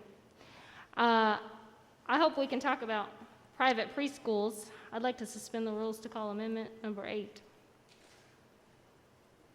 Motion is to suspend the rules for the purpose of allowing the lady from Jefferson to consider and act on House Floor Amendment 8. Motion is non-debatable. Requires constitutional majority of 51. Those in favor vote aye. Those opposed, nay. Roll call is open.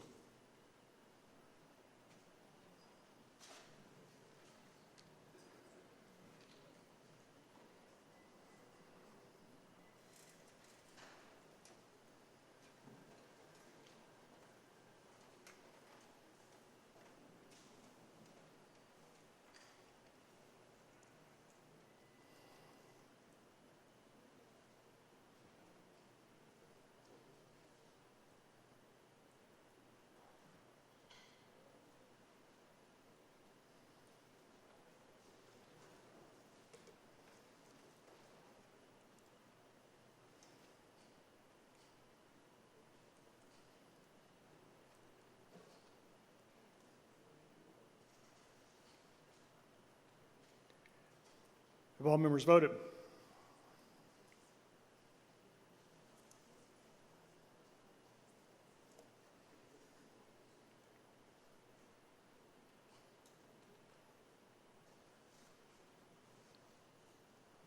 Have all members voted?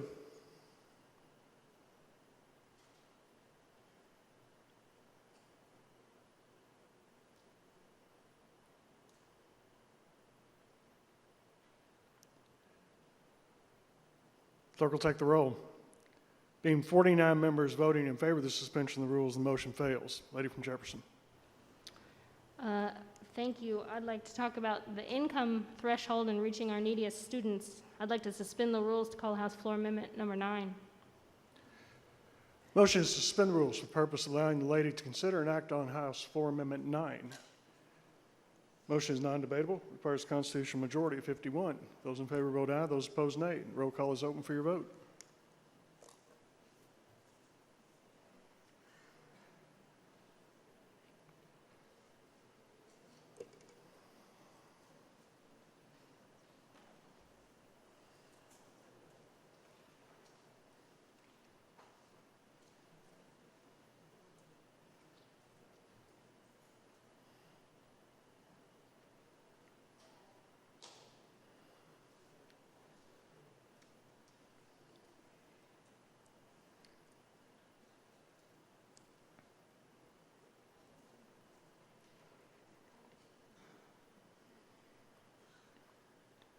Have all members voted?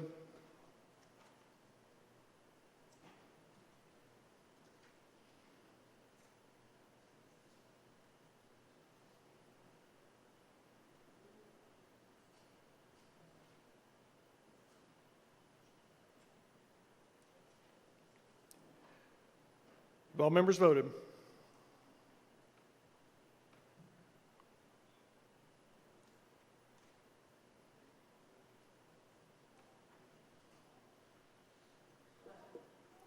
Clerk will take the roll. Being 49 members voting in favor, motion to suspend the rules fails. Lady from Jefferson. Thank you. I'd like us to talk about the order in which education opportunity accounts are awarded to children. I'd like to suspend the rules to call House Floor Amendment number 3. Motion is to suspend the rules for the purpose of allowing the lady from Jefferson to call and act upon House Floor Amendment 3. Motion is non-debatable, requires a constitutional majority of 51. Roll call is open for your vote.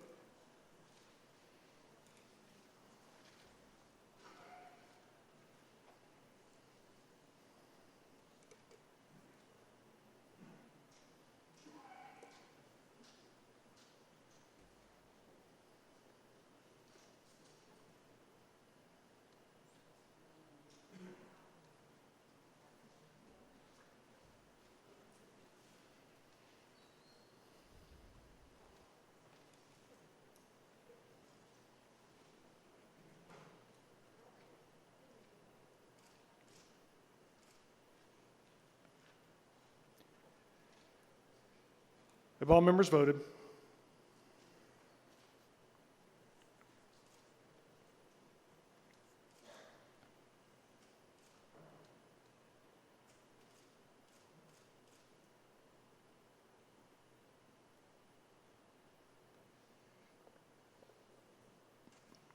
Clerk will take the roll. There being 44 members voting aye, motion to suspend the rules fails. Lady from Jefferson. I wonder if we can all agree on summer camp. I'd like to suspend the rules to call House Floor Amendment number 6. Motion is to suspend the rules for the purpose of allowing the lady from Jefferson to call and act upon House Floor Amendment 6. Motion is non-debatable, requires a constitutional majority of 51. Roll call is open for your vote.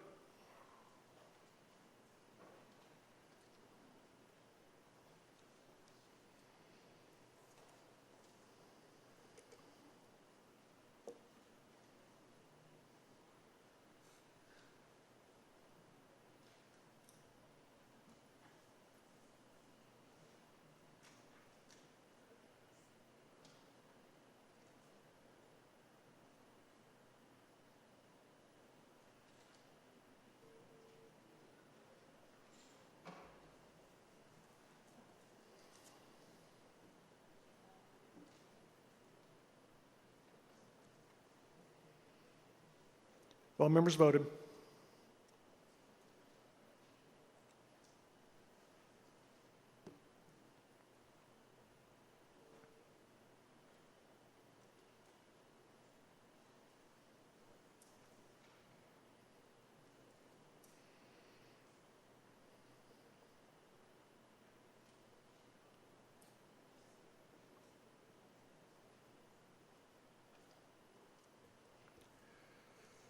Clerk will take the roll.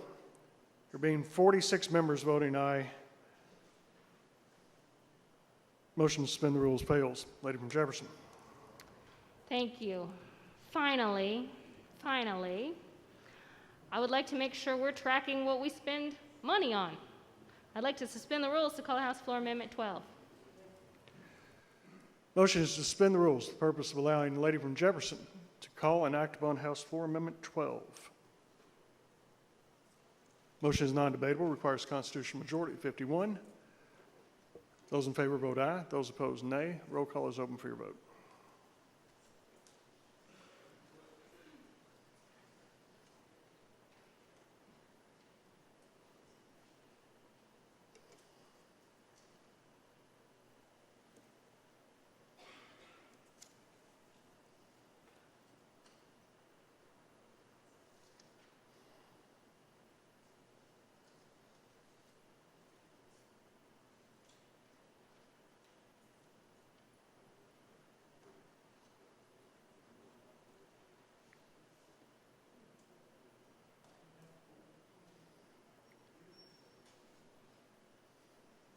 Have all members voted? Have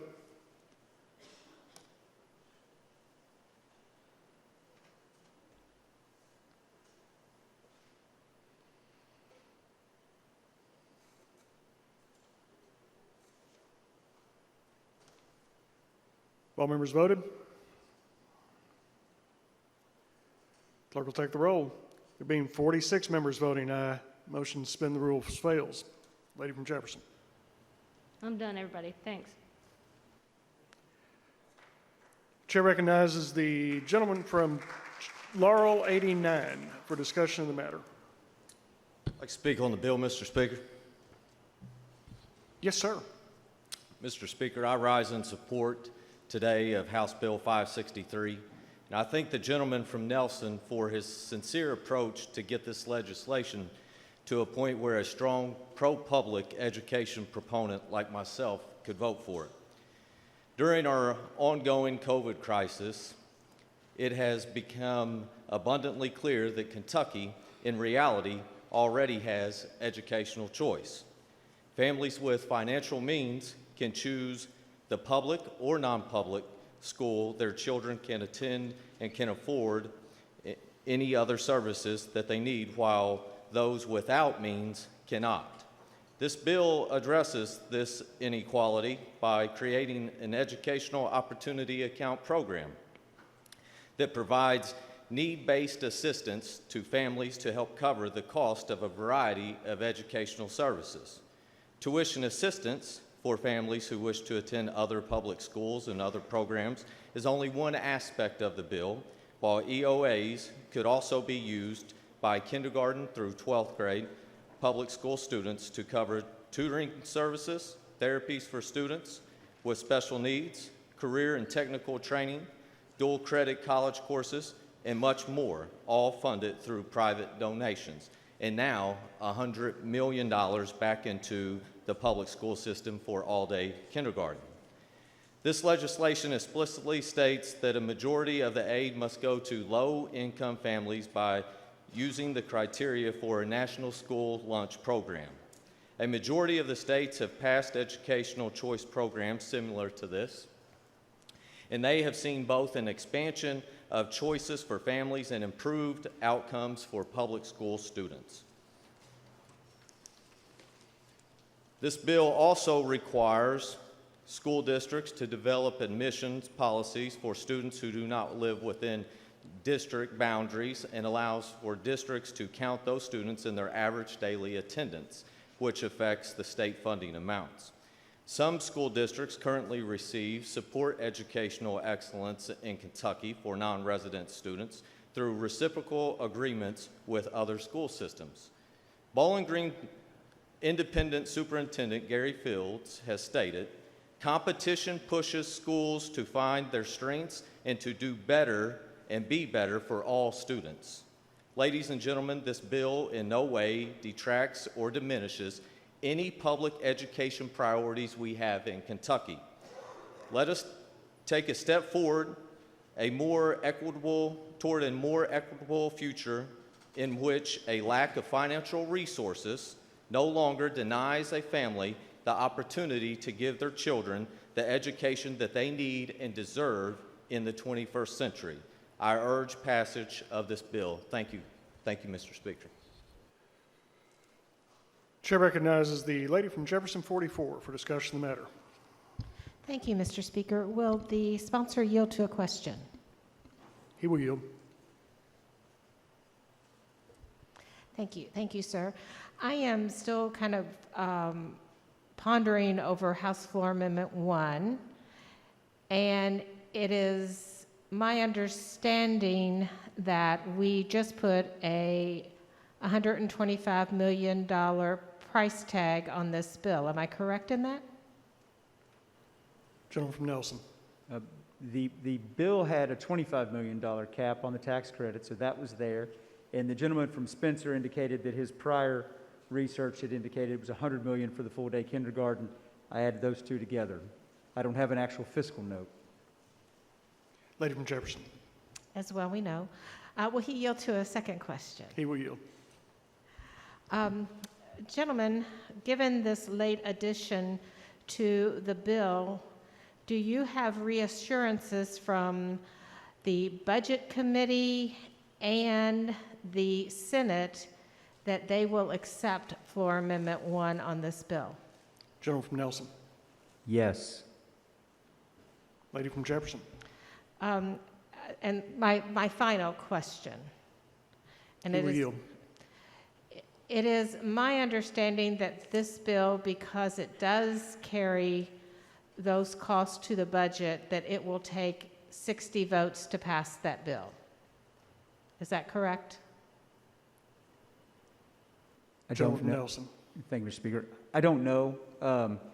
There's going to be, I think, a question of whether or not this is the document that is actually the appropriating document rather than the budget, similar to the SEEK portion where we allow the child to be included in the ADA is not an appropriation because it's the budget that does the SEEK amount. Obviously, that's what courts are for. Lady from Jefferson. May I follow up that? Because that really confused me. May I do a He will follow-up yield. question? Thank you. So we may be putting $125 million into our state coffers to pay for all-day kindergarten, or we may be directing local districts to pay from their general funds for all-day kindergarten. Am I correct in that? Gentleman from Nelson. No. Lady from Jefferson. One more, I guess. He will yield. What am I incorrect in then? Gentleman from Nelson. It is my intention and understanding with House Floor Amendment 1 and through the budgeting process, we will be funding the full-day kindergarten. Lady from Jefferson. Thank you. Chair recognizes the lady from Letcher 94 for discussion of the matter. Thank you, Mr. Speaker. Boy, I've heard of taking a spoonful of sugar to help the medicine go down. We have piled the sugar on this bill. We have watered it down and added sugar till we're all going to get cavities from it. But it's still a bad bill. For those of you who ran on a campaign promise of supporting public education and even standing up to your party if necessary, this is not the way to do it. And even if they've been shut out of the process and they're not able to be here in person, the teachers in your school districts are watching, your superintendents are watching. A couple of superintendents testified in support, but their entire organization is against it, and several spoke in opposition. This bill was heard in Appropriations and Revenue rather than in Education. So a lot of the questions that needed to be asked by people with expertise in education from the Education Committee were unable to do that. And, you know, in A&R we talk about money. It was heard in committee just today, and here we are voting on it on the floor. It's supposed to help the poorest of the poor. That's what we keep hearing. But I would submit to you that in Kentucky, that is not what's happening. Only 20% of households in Kentucky make over $90,000, and the median income is $53,000. In my district, where everyone receives free and reduced lunch, we are nowhere close to that 175% of the poverty level that is supposed to get the first benefit.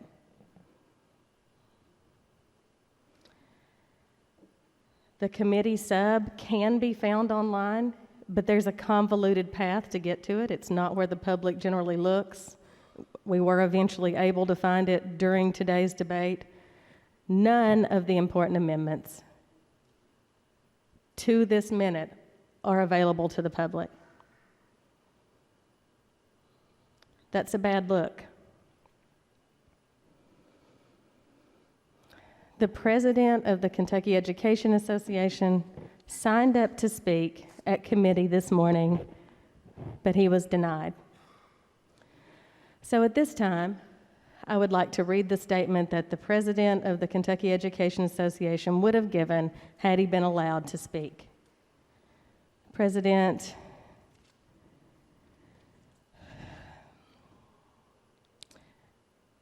these are his statements. As you know, HB 563 passed out of House A&R this morning. Although the committee heard testimony from 4 superintendents, KASS and KDE, I was not allowed to testify. Not only have classroom teachers and ESPs been cut out of the development of this bad bill, we continue to be silenced in the debate about its implications. The bill sponsor has acknowledged that the bill still needs work. That is an understatement. Public school choice and school vouchers are each difficult issues on their own. Combining them into a single piece of legislation is simply doing too much with far too little consideration of the consequences. Establishing a common and efficient system of public schools is a constitutional obligation of the legislature. The provisions of this bill run counter to that legal charge. In the 1989 Rose court decision, the Kentucky Supreme Court determined that the legislature had failed to meet its obligations because schools were not adequately or equitably funded. 30 years on from that landmark holding, we are back where we started, with predictable results. Complaints about the alleged insufficiencies of public schools and their failures can be traced directly back to continued and persistent legislative underfunding of critical programs. Since 2008, public education funding in Kentucky has dropped by over $700 million. This bill will add another $25 million per year to that hole. Ironically, many of the education items proposed in the original executive branch budget bill that have been cut cost far less. Passing this bill is a public acknowledgement that the General Assembly does not intend to adequately or equitably fund public schools. Although the provisions of HB 563 don't directly establish private school vouchers, one doesn't have to read very deeply to understand that will be the net result. All this does is incentivize private schools to itemize billing for services and avoid calling any of that tuition. It will allow private schools to work directly with education service providers who may be their own staff members to offer services and obtain reimbursement.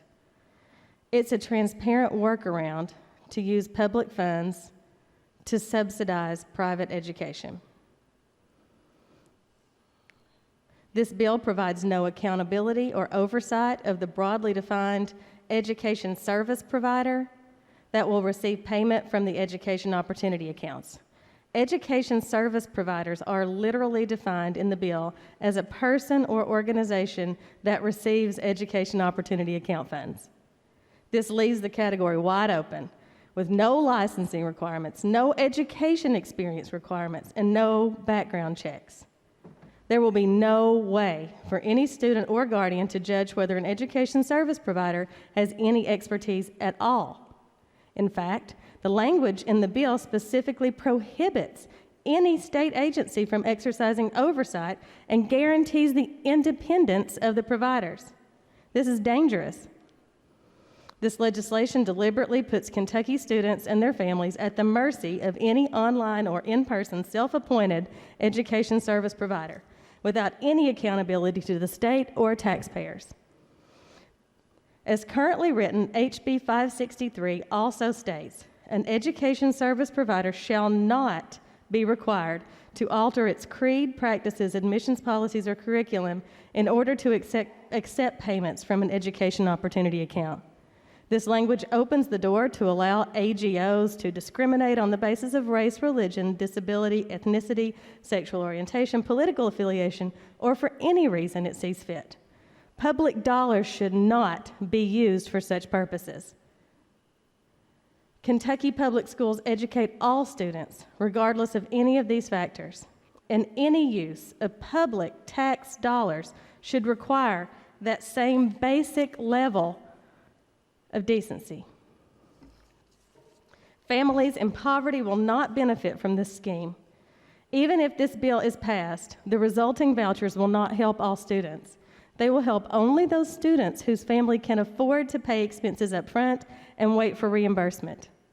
The working poor simply don't have the disposable income for that, nor do the working poor have the time and energy to devote to navigating the new system, identifying the account granting organizations, and running whatever gauntlet the AGO establishes to gain access to whatever money might be available after they take their 10% cut.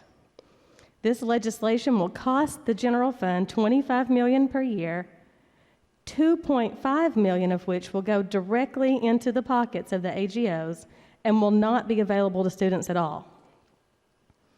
The bill will make the state's fiscal situation worse, which will impact all Kentuckians. Approving this scheme will create a $25 million hole in a budget that's already woefully inadequate to meet its current obligations. Public school funding has dropped by more than 16% since 2008 and makes up a smaller portion of the overall budget each year. But education isn't the only area of the budget that's being squeezed. Where will the $25 million that will be paid to unaccountable private entities be made up? Which state agencies will have to make more cuts because of this? Which critical state contracts will go unfulfilled? How much more will public employee health insurance cost because of this? Which Kentucky citizens will suffer to give tax breaks to a few? The bill has not been properly or publicly vetted. The bill sponsor used the same last-minute bait and switch tactic that was used with the pension sewer bill in 2018. Despite the fact that House A&R took a vote on the bill this morning, at the time that vote occurred, the committee sub was not publicly posted on the LRC website. Yes, some lobbyists had copies of the new language, and some members of the committee had shared with some stakeholders, but that's not nearly the same as making the language available to all Kentucky citizens. Legislating in secret gives rise to distrust of the system and the players within it. That trust should be avoided at all costs. Public schools offer all these services for free, and under this bill cannot be paid for services rendered. The claim that this will help public schools or public school students is a sham. Section 10(2)(c)(4) of the bill requires parents to acknowledge that they cannot use their EOA funds to cover the cost of educational materials or services if they're currently receiving the same types of materials or services through their assigned public school district.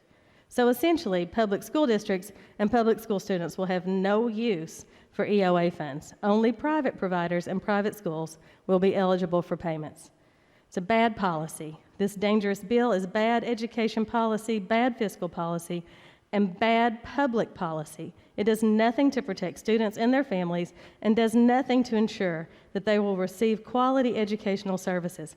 KEA opposes HB 563, education opportunity accounts, and all similar voucher schemes, and we call on the members of this body to do the same. I thought it was important that we hear what the Kentucky Education Association president thought of this bill and wished to say before we voted on it. It's a bad bill, despite all the sugar we poured on it. Lady from Letcher, I will point out that there is a rule that prohibits the reading of outside communications on this floor. However, in deference to the subject, I did grant you that, but that is not an agreement that we will waive that rule again. Chair recognizes the lady from Jefferson 32. Yes, may I ask the sponsor a question? He will yield. All right, so I've kind of read and reread and reread this bill to try to understand. Could EOAs be set up for private school students to pay for textbooks, uniforms, computers, tutoring, and more, as long as it's not for tuition? Gentleman from Nelson. The EOAs are set up for every family in Kentucky to use the money for all of the items that are listed except for private tuition. So yes, a private school child, if they needed, one of the educational, if they needed hardware for some reason, computer hardware, that's something covered by the bill. Lady from Jefferson. May I ask one more question? He will yield.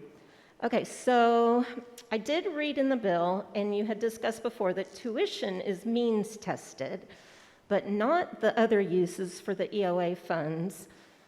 The other uses are not means tested. They have a different computation, and I've sat here and I've tried to work it out. It's rather complex. So essentially it says you take the SEEK money, and then you figure out what the family income is, what percentage that is over the reduced fee lunch amount, and that amount is $49,025.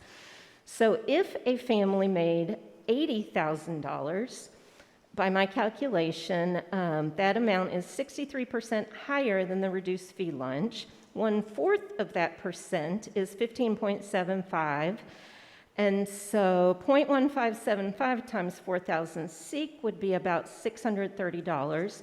So based upon my calculations, and I know you don't have it in front of you, but just as an estimate, a family making $80,000, their child, a private school child, could potentially have $3,370 of purchases for textbooks, uniforms, computers, whatever they would apply for under this plan. Is that correct? Gentleman from Nelson. Lady, I was under the impression that there would be no math. It's Chevy Chase, Saturday Night Live, a long time ago. Honestly, I didn't follow your question, but let me be clear about something. We can make all the boogeymen we want about rich people are going to do something. Folks, ain't nobody rich qualifying for this stuff. This is for the working poor and the real poor. So if they get $3,300, if that's what your math says, and they get to spend that to help their child with their education, then I say, awesome. I think that's great. I don't know what the math is, so I'm not going to agree or disagree, but I don't know what we're scared of. It's money going to help poor people in Kentucky get a better education for their children. This is not hard. This is not scary. We are the only state in the southeast part of the United States that doesn't have this stuff. It's going to start to be an economic development issue for us. We're going to start losing. We already got a crappy tax structure that we can't fix. This is just one more thing stopping Kentucky from being as good as it can be. Lady from Jefferson. Yes, may I respond? Yes, ma'am. Okay, so I was only asking a question so that I understood the process in the bill. I was not making any other statement or comment. Thank you. Chair recognizes the gentleman from Fayette 45 for discussion in the matter. Thank you, Mr. Speaker. May I speak on the bill? Yes, sir. This is a tough piece of legislation for me. I'm a lifetime educator. I've worked in elementary schools. I've worked in middle schools. In fact, I was even the gentle lady from Jefferson 32's boss for 1 year there when I was employed in Jefferson County. So this is an issue that I have dedicated my life to learning about, because ultimately the premise behind this bill is reaching kids that are not currently being reached. when I make a decision on a bill like this, the first people I go to are the constituents in my district. I was elected by them to come here and carry out the promises that I made. I was elected to this body because I am a conservative Republican who believes strongly in the institution of public education. I believe that there's a lot of work there to be done. My district is overwhelmingly against this bill. Received an email today. Why is the representative that looks like Mr. McDreamy so anti-public education? And I answered that one clearly. The second issue, the second way or process I go through is I look around the state of Kentucky. Our Commonwealth is very unique.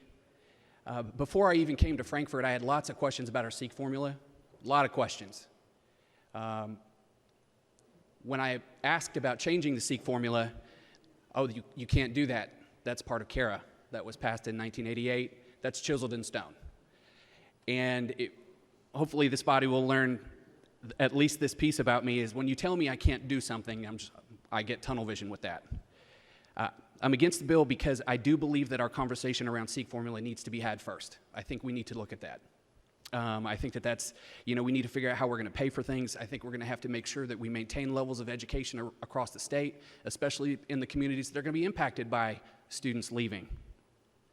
Because what we don't need right now after the pandemic we've been in is our kids to endure something else. Our students, our children, our babies.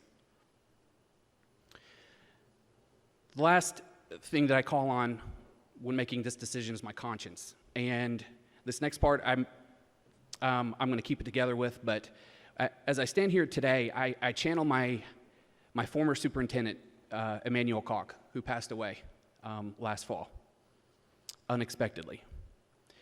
He was a tremendous visionary. He came to Fayette County Public Schools after working in school districts where there were choice and charter and vouchers. And he said, let's create a district that can operate with all of those options without changing the system. So in his district, if you have an elementary daughter who really likes science, there's a girls' STEM program just for her. If you have a student that loves math and wants to be an engineer, there's a pre-engineering student program just for them, in middle and in high. If you have a student that wants to be fully fluent in Spanish by the 8th grade, there's 2 Spanish immersion programs that they can be enrolled in.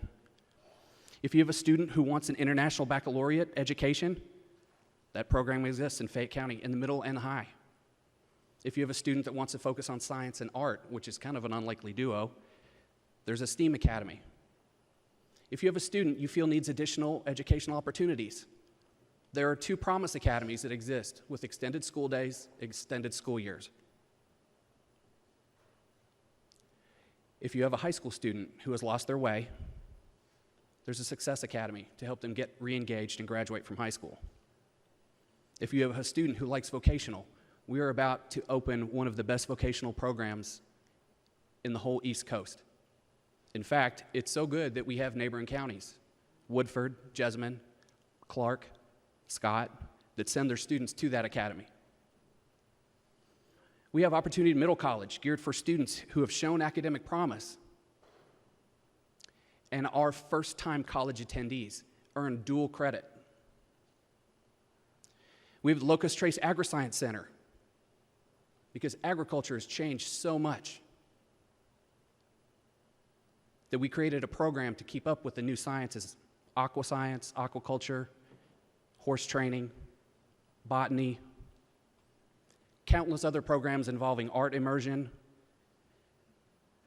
One of our superintendent's vision,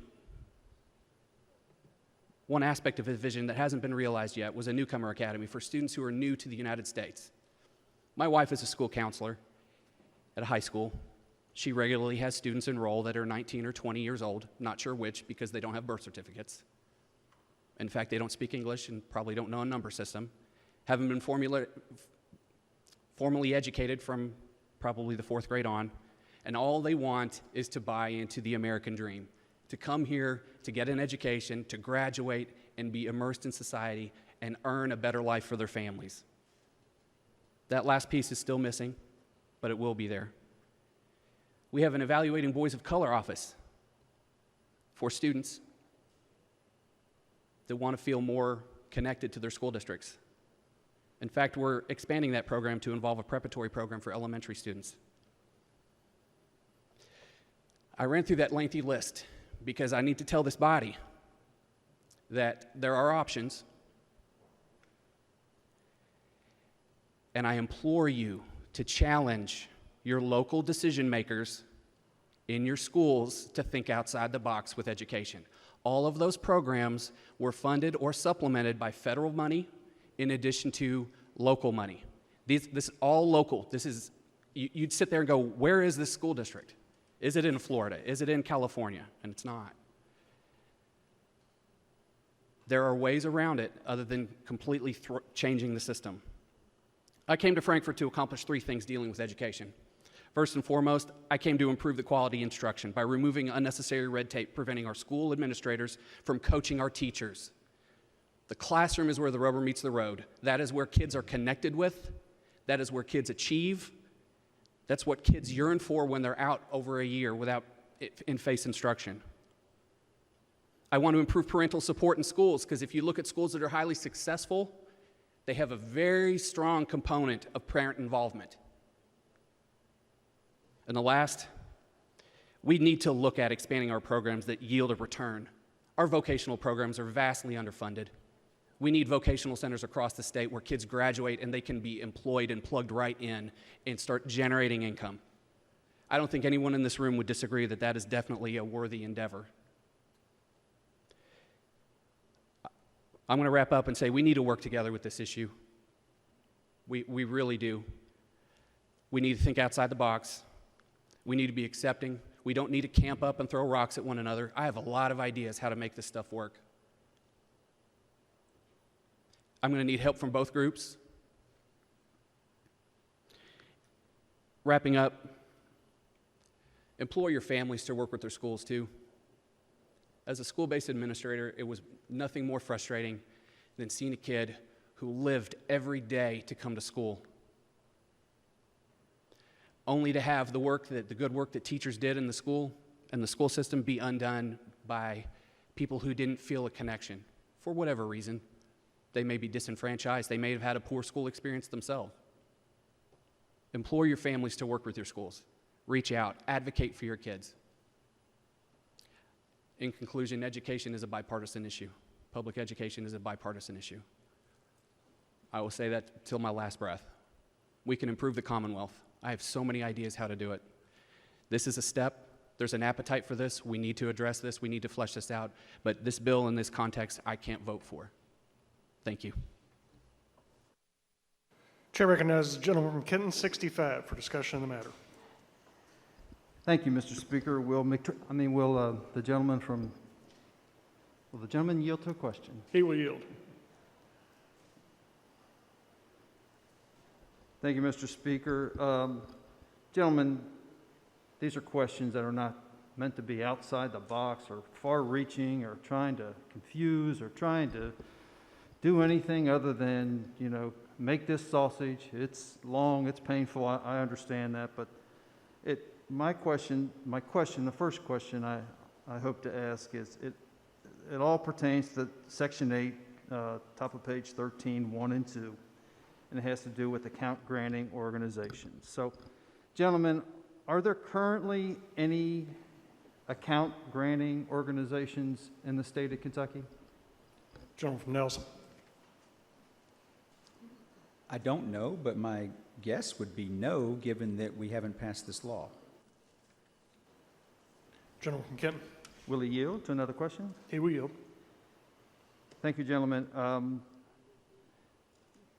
Is there some entity, state entity, that will make sure all the boxes are checked and say, okay, you are now an account granting organization? Is there some oversight that will say, that'll grant an account granting organization its status? Gentleman from Nelson. Yes. The Department of Revenue. Gentleman from Kenton. Thank you.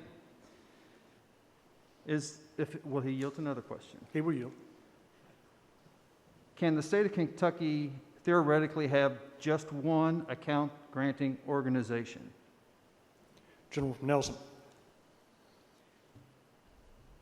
I guess in theory, though I don't imagine that would happen. You know, when you look at other states, a lot of times these organizations pop up focused on a particular issue.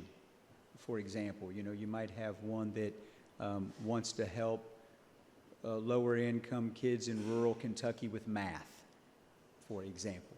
But the bill also, though, makes sure that everybody in the state, because we have the intermediary AGOs, which will operate, if needed, to make sure that the funds are available throughout the state. Gentleman from Kenton. Thank you, gentlemen. And that would, it's a perfect lead into another question, if he will yield. He will yield. So theoretically, it does sound like there could be just one AGO, even if it happens to be just the first AGO. And with that, it is apparent that if there's a $25 million donation to that one AGO, theoretically then, one AGO, all $25 million could flow through one AGO. Is that the way you understand it? Gentleman from Nelson. Thank you, Mr. Speaker. In the incomplete hypothetical that you are concocting, yes, I believe that is how I understand your hypothetical.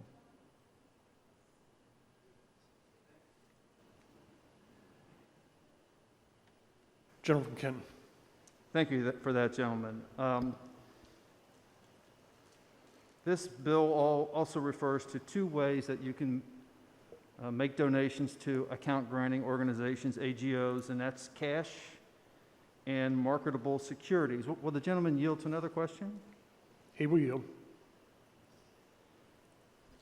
Gentlemen, can you describe what types of marketable securities are eligible for donation? That's listed there on page 13, and I say that with the possibility that hedge funds could be donated, bitcoins could be donated, any kind of marketable security at all, including tradable market loan tax or credits that caused the crash of 2008. Any kind of marketable securities at all can be donated to an AGO. Gentleman from Nelson. Gentlemen, marketable securities is a term that is used multiple places in state and federal law.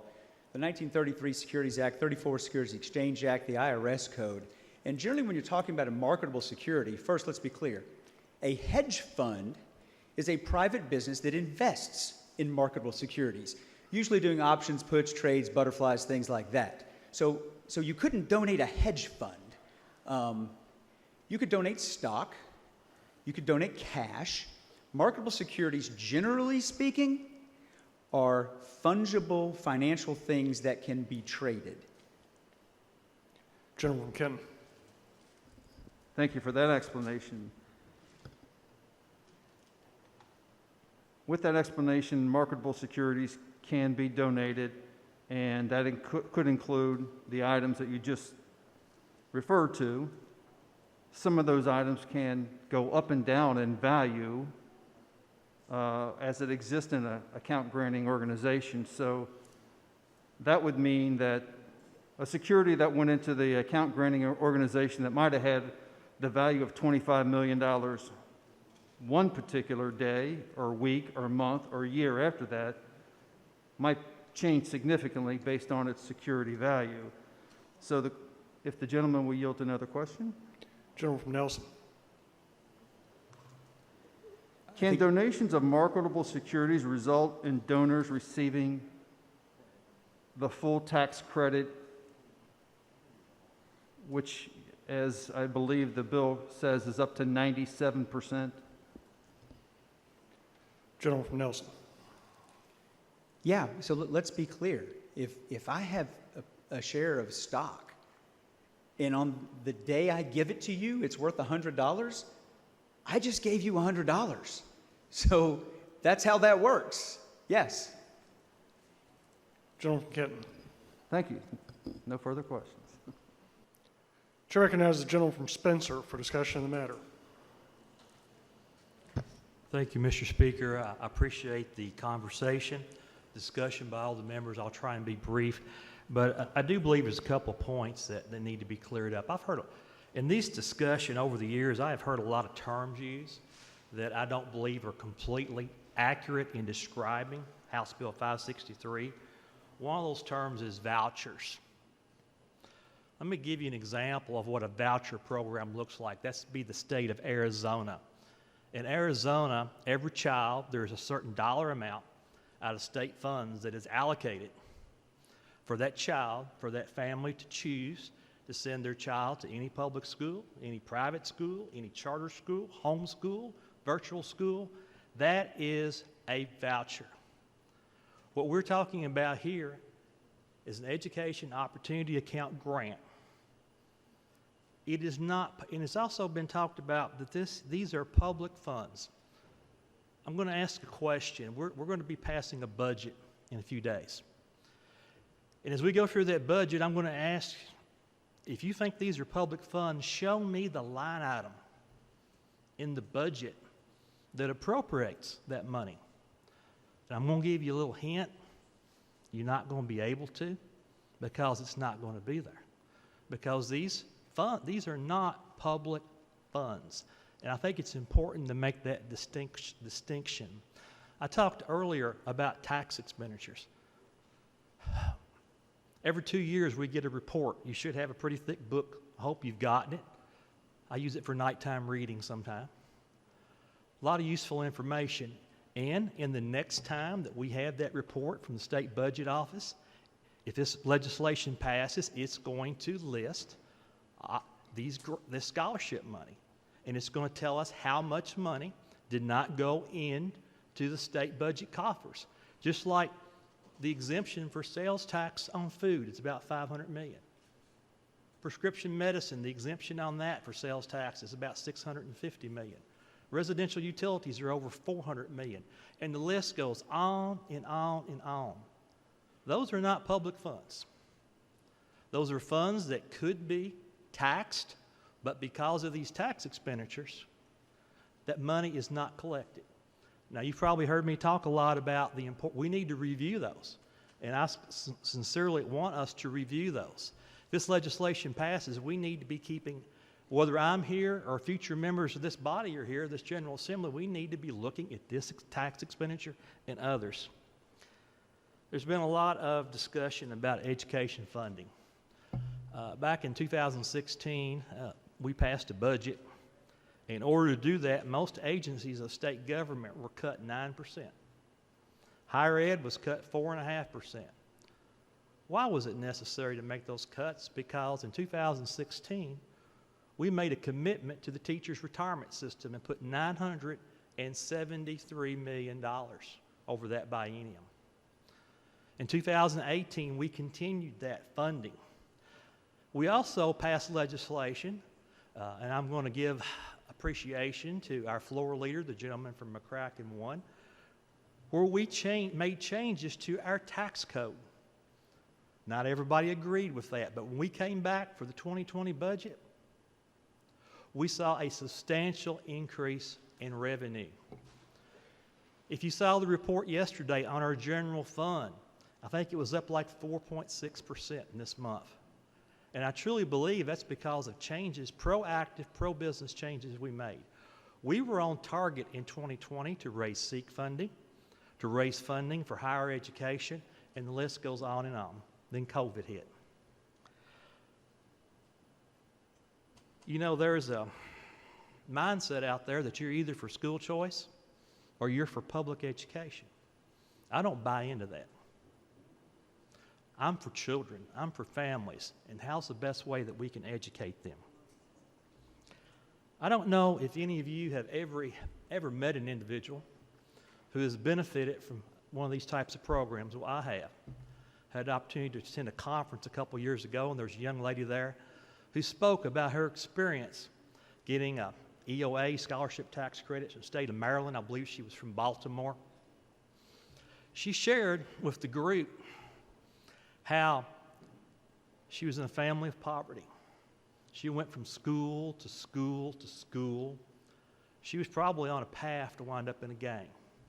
Her family found out about this type of program, and as a result of that, she got into a school where it worked, where it clicked. It changed her life.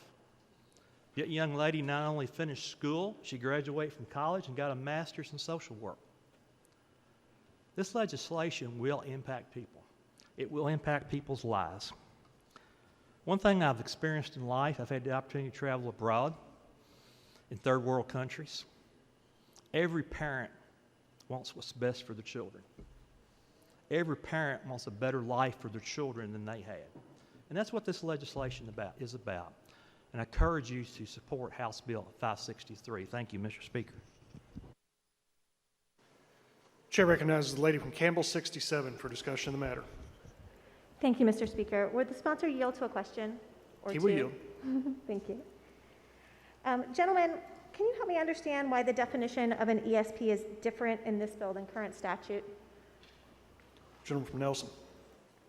Sorry, can you, ma'am, can you point me to what you're talking about? My understanding is that in Lady this from bill, Campbell. the definition of an education service provider is different than the one that was put forth in statute just a couple of years ago. Gentleman from Nelson. No, ma'am, I cannot tell you why that's that way. Lady from Campbell. Would the sponsor yield to a second question, please? He will yield. Thank you. Gentlemen, you've mentioned several times that this is to help lower middle class families and the poorest of the poor. And I appreciate that sentiment.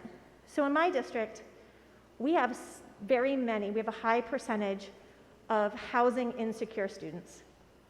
So my question to you is, could you help explain to me how would a parent and a student experiencing homelessness work through this system, through the application in that instance? Gentleman from Nelson. Thank you, lady, for the question. And look, I'm going to be the first to say, I've been up here 5 years, I haven't seen a perfect bill. And you know, I made this argument the other day, and I don't know if it's a good analogy, but I feel like questions like that we're not helping everyone, lose sight of the fact that we are helping some. And if we can make it better later, next year, after we see how it works, I'd be happy to work with you. But kind of walking through the homeless shelter with a bag of cheeseburgers and you've only got 15, but there are 40 kids, so you don't give out any of them? I mean, to me, I think what's going to happen, these AGOs, you got to remember, they want to help kids too. They're going to literally do everything they can to go out and help the homeless people, to help the ones that don't have a mom and dad. And is it perfect? No. But let's help who we can help. Lady from Campbell. Thank you. So I'm sorry, I don't mean to push the issue. I'm not trying to be cute here, but my question was, could you explain to me how someone would, and the reason I ask is because I feel like in this, and I agree, there is no perfect bill, but if someone doesn't have an address, I worry that in this system, there's not a proper way for them to fill out the application. So I don't need you to answer it again. I'll just say I think that needs to be considered as we move forward. Thank you. Chair recognizes the gentleman from Greenup for discussion of the matter.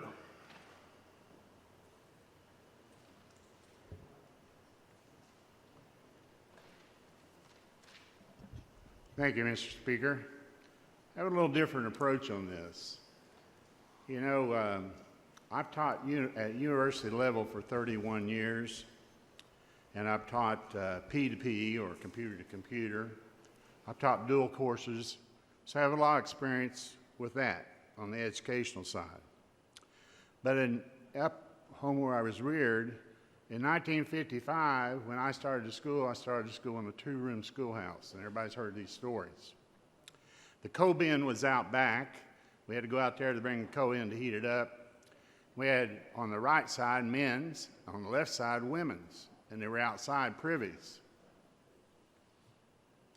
I went to school in the first grade with people in the third grade. I had to take notebook paper and make it into a cup to drink water out of a well. And I'm no attorney, and I've heard all the legal aspects today about being an attorney, and I won't discuss that. But I want to tell you this. I am a product of Kentucky Public Schools. In 1933, they built a high school. I went to high school in for $44,000. It's no longer there. But I do have 2 degrees from the University of Kentucky, which I'm very proud of. However, something I'm not proud of is I've lived with our state being in the 40s, and everybody knows what the 40s mean. 45th in diplomas from high school, 47th in bachelor degrees, and 6th least state in being educated people. I'm tired of it. I can bring myself up, but there's a lot of people in this state can't.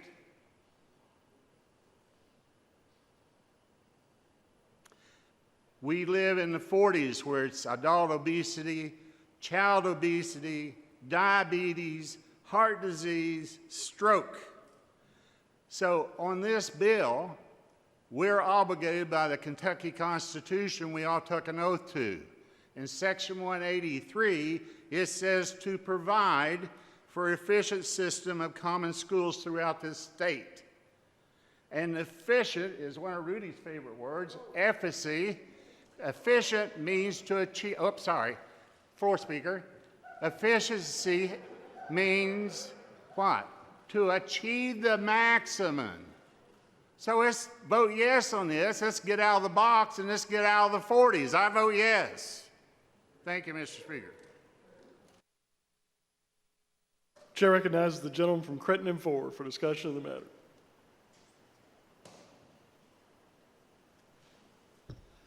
Thank you, Mr. Speaker. The hour is late, and I'm as hungry as anybody else. You can tell that by looking at me. But I feel compelled to say a few words today. We've been tiptoeing around the issue of school choice for years. We authorized charter schools, but never set up a funding mechanism for them. We've heard school choice naysayers say that more money is the answer to all the woes of education. We hear that we must fully fund our schools, but yet no one has ever said how much that costs. I maintain that money is not the cure. There are many non-public schools whose results belie the canard that more money cures all ills. I am not saying that we should not fund our public schools appropriately. I know that public schools must take everybody, and we must take that into account when determining our budget. However, testing consistently shows that 40 to 60% of our students cannot read or do math at grade level. That is unacceptable. With the changes in education that occurred as a result of the pandemic, I am sure that the test results have not improved. When there is a problem that has lingered for years, there comes a time when changes need to be made. It is interesting that we've talked about money. We've talked about administrators. We've talked about schools. We've talked about teachers. But there's been very little discussion about children and their parents.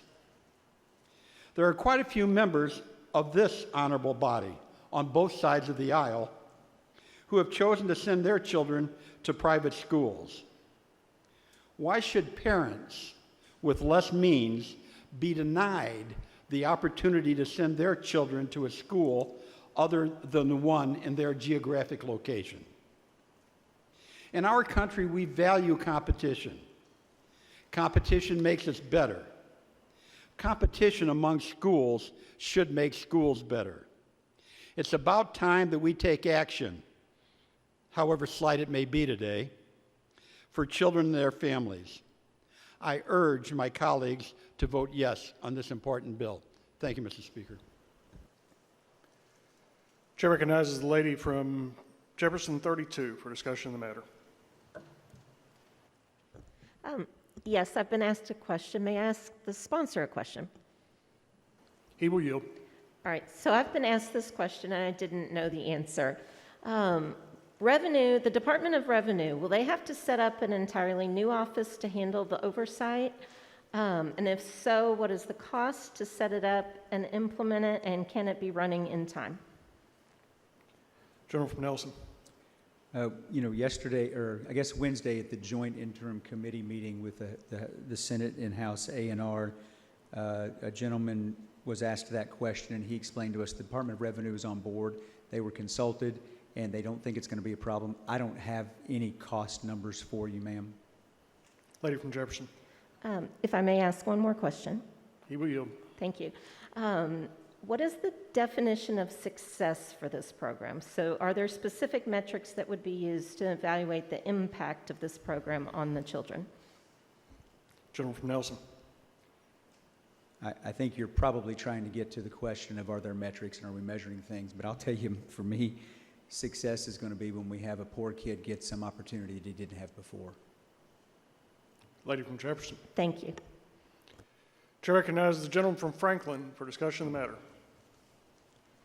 Thank you, Mr. Speaker. The gentleman from Greenup was talking about education and where we are now. Well, I happen to be one of those educators in the 1990s that benefited from what CARA came into existence. And for those of you who might have been, because there's many of you who are at that age about the time that you were in elementary school and in high school, you can remember some of the programs that, as a result of the General Assembly appropriating more dollars into education, K through 12, how our scores accelerated because we had programs such as Excel, which was a program in which students would come in the summer and after school and get remediation, or if they did not understand their chemistry, they could come to the chemistry professor or teacher and work in the afternoons to get caught up. And when this legislature passed, or the Kentucky legislature in the 1990s passed CARA, our test scores went up extremely. And places from all over the country, from Hawaii to New York to Wisconsin to Minnesota, were coming here to Kentucky to look at what we were doing. So what happened? Over a period of time, the General Assembly began to cut back on those achievements. And those who are educators in this chamber know what I'm talking about. I see my former principal sitting in this chamber, and he knows what I'm talking about. We accelerated. Our scores did a whole lot better.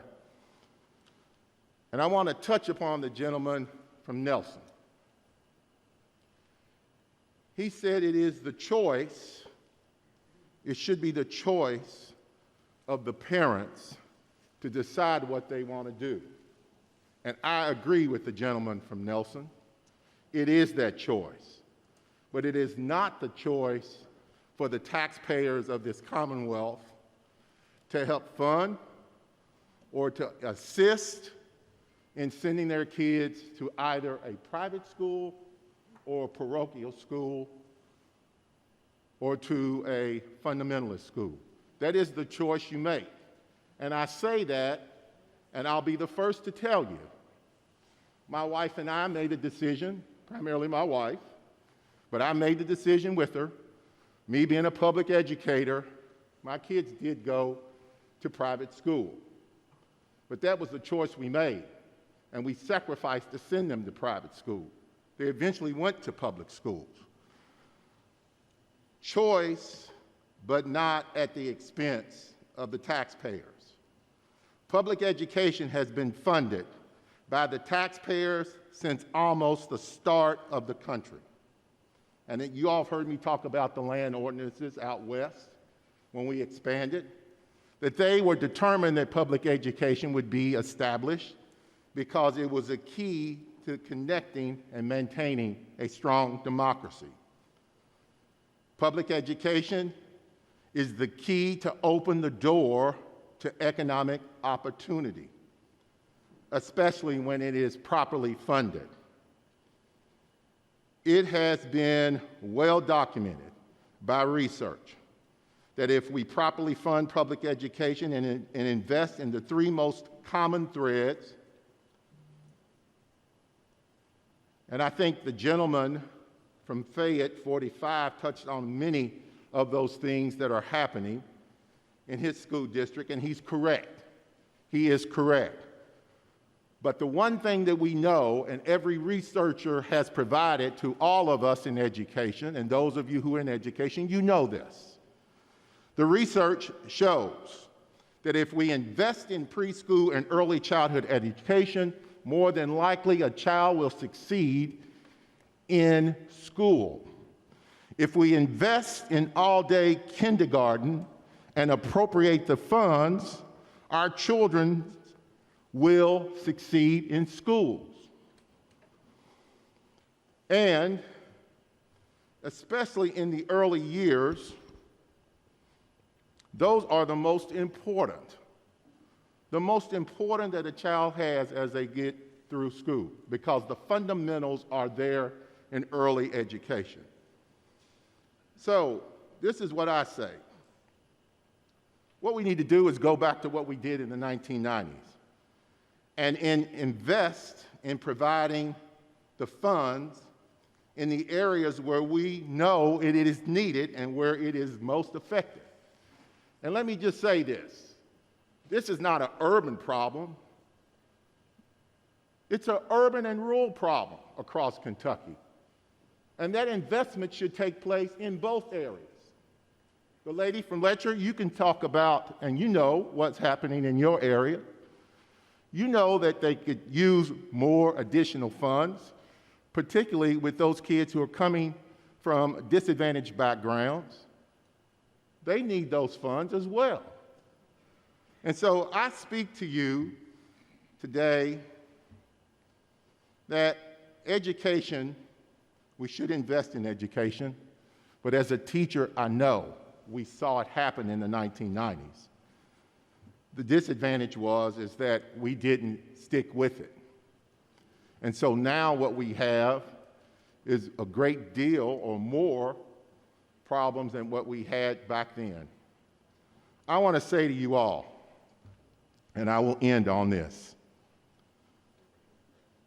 If we do not provide for our students public education, which is proficient, efficient, but also is successful in pulling our kids up from poverty to be able to be successful, and some kids will survive because they have that thriving interest into thriving and succeeding.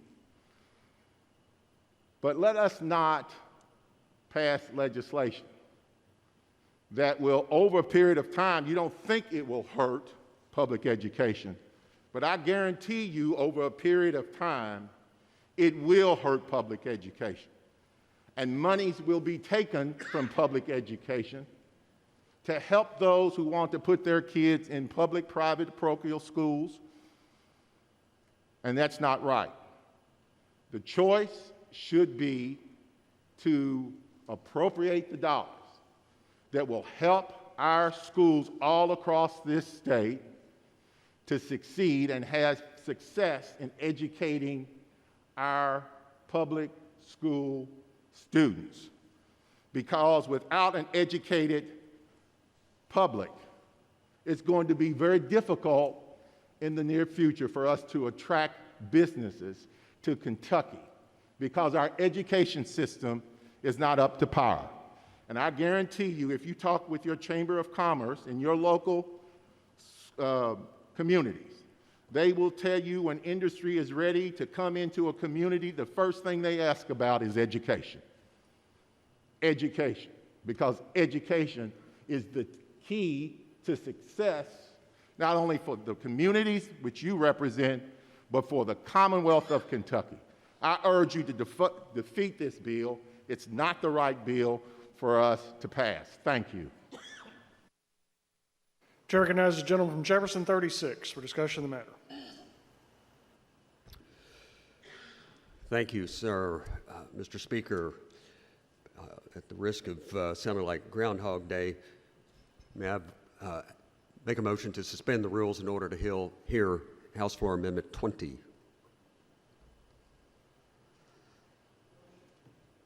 Motion is to suspend the rules for the purpose of allowing the gentleman from Jefferson 36 to hear and act upon House Floor Amendment 20. Motion is non-debatable, requires constitutional majority at 51. Roll call machine is open for your vote.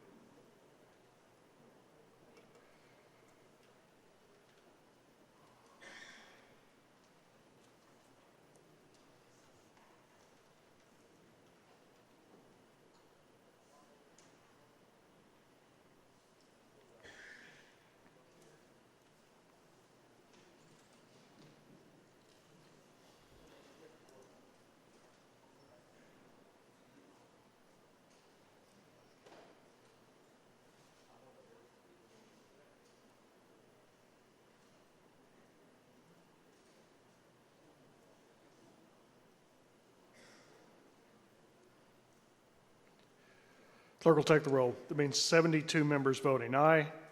Rules are suspended for the purpose of allowing the gentleman to call and act upon House Floor Amendment 20. Gentleman from Jefferson, House Floor Amendment 20 is now in order. Mr. Speaker, I call on the clerk to read House Floor Amendment 20. Clerk, please report. House Floor Amendment 20 to House Bill 563. Gentleman from Jefferson. Thank you, Mr. Speaker. I will not repeat myself. There are 175,000 children or people living in poverty and people in their families living in poverty in our three most populous counties. In listening to the gentleman, my friend from Franklin, he used the word choice. And that's what this bill should be about, choice. The parent, however, gentleman from Franklin, is the one who should have that choice. The parent knows best, should know best.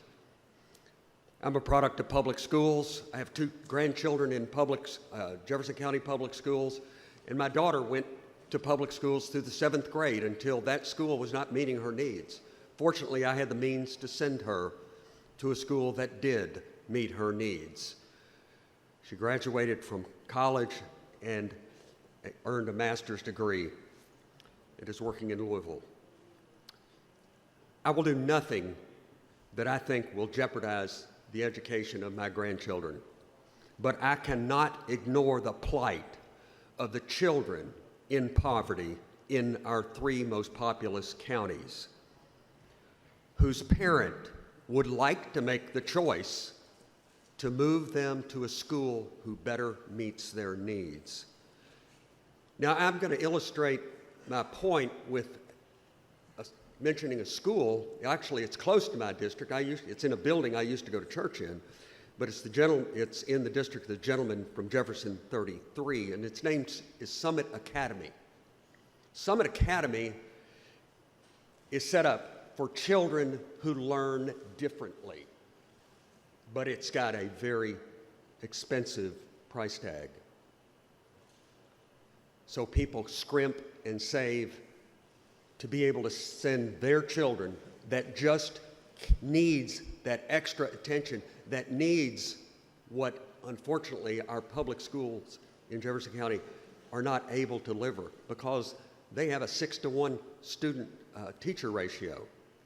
And these are kids that are profoundly learning handicapped when they come into Summit, and they go on to graduate high school, graduate Summit, graduate high school, and graduate from college. And it's because that school's available to meet the needs as their parents saw fit. So with that, Mr. Speaker, I move passage of House Bill 563, House Floor Amendment 20. Motion is for the adoption of House Floor Amendment 20. Roll call having been called for by 2 or more members, is there any discussion on the amendment? Gentleman from Jasmine, do you wish to discuss the amendment? Thank you, Mr. Speaker. I just rise in support of this amendment, even though it is not exactly what I had hoped for in terms of the bill, in terms of providing funds for non-public schools. This is a good compromise. I appreciate the sponsor for bringing it, and I encourage my colleagues to vote in favor of this amendment. Chair recognizes the gentleman from Jefferson 48 for discussion of the amendment. Thank you, Mr. Speaker. Speak on the amendment. Yes, sir. Thank you. This particular item that the gentleman from 36 has brought up is it is the #1 issue within District 48. I've received over 225 emails, countless numbers of phone calls, and people I have talked on the street about this. I do appreciate narrowing down this to those areas of the state that really needs significant help. To my friends in the rural part of the Commonwealth, I've explained and worked for on many occasions to try to help y'all out through economic development plans, to the constables, to you name it. I've been trying to support and making sure that the rural part of this Commonwealth is elevated to the best it can be. I ask for your support to help Jefferson County, to help Kenton, and to help Fayette. Thank you, Mr. Speaker. Chair recognizes the gentleman from Kenton 65 for discussion of the amendment. Thank you, Mr. Speaker, and I thank the gentleman for clarifying now that we have a proper amendment before us. Mr. Speaker, I want to speak on the amendment. Yes, sir.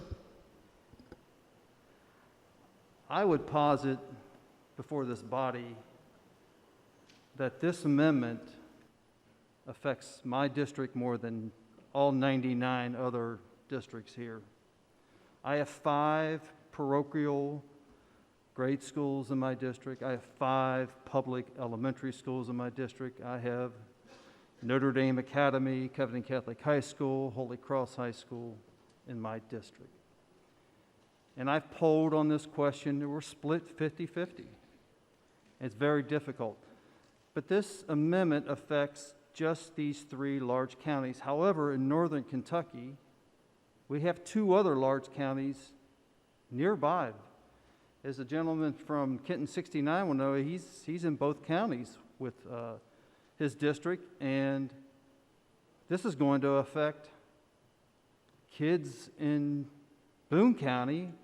Do they want to move to Kenton County because they'll be able to do this? They're not quite at 150,000. They are approaching 150,000. They're one of the fastest growing in the state. And then we have Campbell County, which is right across the river. Several of our members have Campbell County students in their district. And this will set up some kind of competition.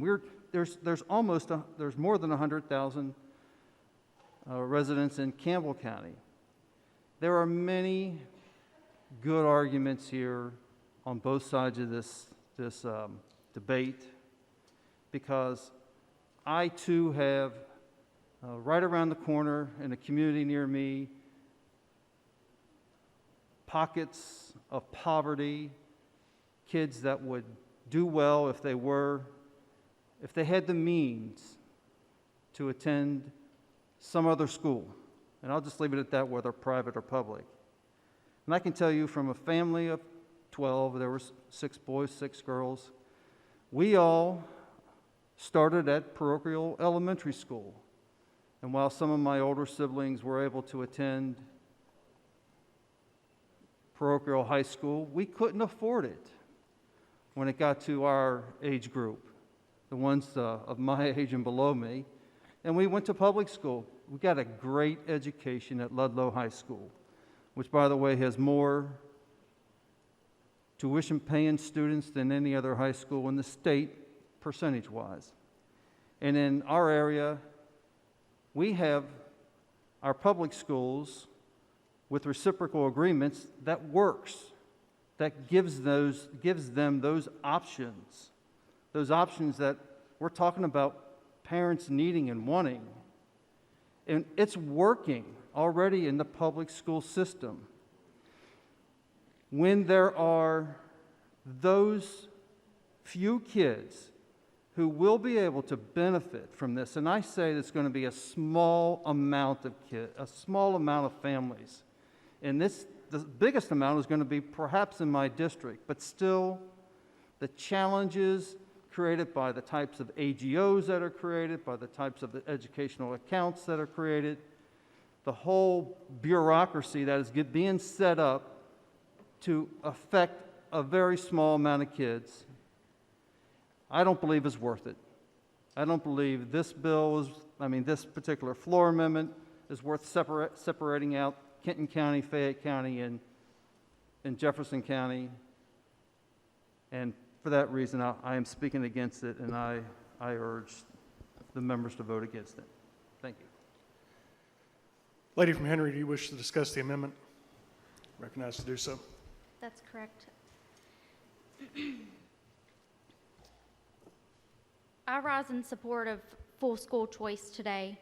I appreciate the gentleman for bringing this amendment, although it's not completely what was desired. Like the lady from Jefferson 31 noted, if we are going to pass this bill, we need to make it as strong as possible. I agree with that statement. This bill is weak, watered down, and does not fully allow parents a choice.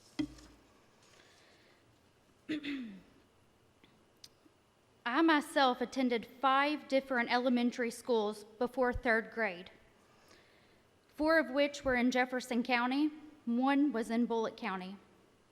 In 1st grade, I watched a young boy my age thrown on the ground and handcuffed by police.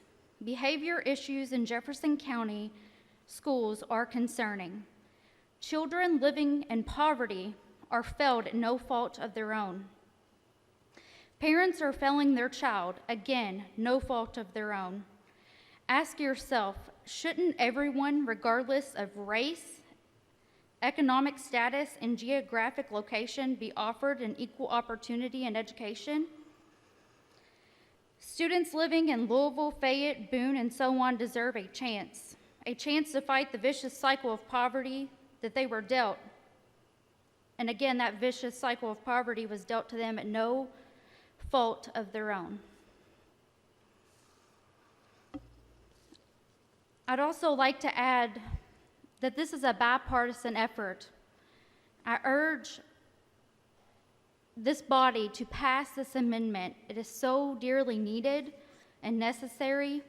And I'd like to also add to the comments made by the gentleman from Kenton 65. Ohio has school choice. Do people move there for school choice? No, they stay here because they want school choice here. Thank you. Chair recognizes the lady from Jefferson 44 for discussion of the matter. I'd like to speak on the amendment. Yes, ma'am. Thank you very much. Ladies and gentlemen, no matter what you came in here to do today, if you came in here because you thought the bill before you was good for all of Kentucky, I understand that. I came in here thinking this bill was not good for all of Kentucky, and I still feel that way. But I think it's really disingenuous to bring a bill that says only poor kids in Louisville, Lexington, and Kenton County deserve this help you think they need. There are poor children throughout our Commonwealth. And I am puzzled why we are suddenly going to say we got special rules for kids in Louisville, Lexington, and Kenton County. I would ask you to think about your own home districts and what you are doing here. I would ask you, as a resident of Jefferson County, to vote against this amendment. Thank you. Chair recognizes the gentleman from Jefferson 33 for discussion of the amendment. Thank you, Mr. Speaker. I rise in support of JCPS, whether you're for this amendment or not, and I supported the one that we had voted on a little bit ago. We've heard a lot about the bad things going on in my schools. And let me just say this. We have 100,000 kids in my schools. We have 155 buildings. We have poverty issues, and many of you have them. We have issues in Jefferson County that most of my friends around the state couldn't dream of. My wife teaches ESL. We've got a lot of kids that are homeless. So when we talk about better schools, let's have the fights and the debates on what we think improves public education, yes. But when we dog JCPS, and we can be better in JCPS, just like we can be better everywhere else, let's realize that we have real good families in JCPS. We have really good teachers in JCPS. We've got darn good students in JCPS. And to say failing school, kids need a shot. I'm a kid that grew up in the south end of Louisville, in the lady in Jefferson 38th district. I had no shot in the world without my public school. My mother and father were divorced when I was 2, came up a little bit rough like many of you did. Our public schools are the lifeline to so many folks. And while I'm fine with private schools as well, and I'm only standing up to say, we got to stop dogging these schools, because my schools are good, and my schools give an opportunity for so many people. So I'm just standing up to say, because I think if teachers are listening, whether you're for or against particular bills, they're feeling attacked right now. And I'm here to say that our kids in Jefferson County have a shot, and many of them have a shot because teachers go to work every day and bust their bottoms for those students. Our parents do it. We got some difficult situations, yes, no doubt, and things that most of my friends couldn't even dream of. But JCPS is a doggone good system, even with its problems. So I'm just standing up in defense of my teachers and my schools in Jefferson County. Thank you, Mr. Speaker. Motion is for the adoption of House Floor Amendment 20. Roll call having been called for by 2 or more members. Is there any further discussion? Seeing none, clerk will sound the chimes. Those in favor vote aye. Those opposed, nay.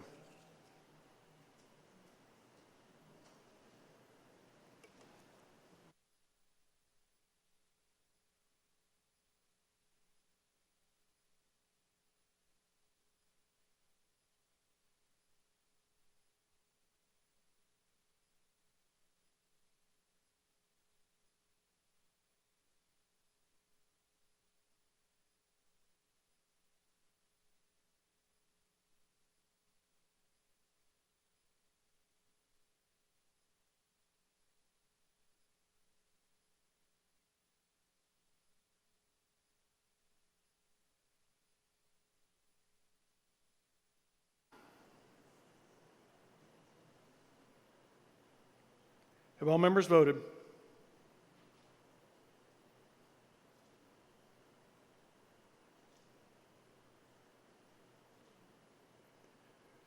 Clerk will take the roll. There being 49 members voting aye, 45 members voting nay, House Floor Amendment 20 is adopted. Gentleman from Nelson.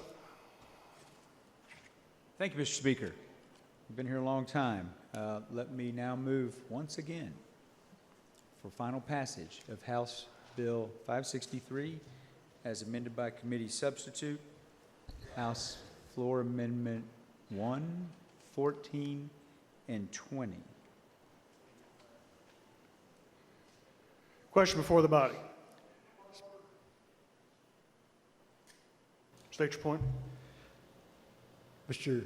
Speaker, would the chair rule as to whether or not this bill is an appropriation and requires a 60-vote threshold? The measure that was brought to the floor,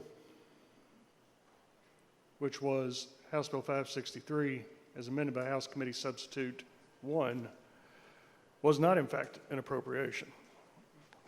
Section 36 of the Kentucky Constitution does state that any bill that raises money or appropriate funds does require a 60-vote threshold in an odd number, in a short session. This does not apply to tax credits for donations to private scholarship organizations.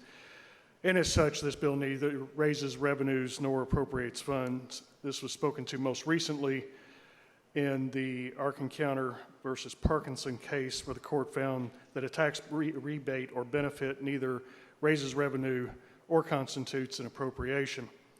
Also relied on a U.S. Supreme Court decision which held that a tax credit does not constitute an appropriation. The measure, however, with the adoption of House Floor Amendment 1 does now contain an appropriation. And so therefore, should this bill upon final passage contain that language or receives less than, should the Senate concur with it and it contains that language, or if this body chooses not, or is unable to cast 60 votes for final passage, then the bill would not be in appropriate order.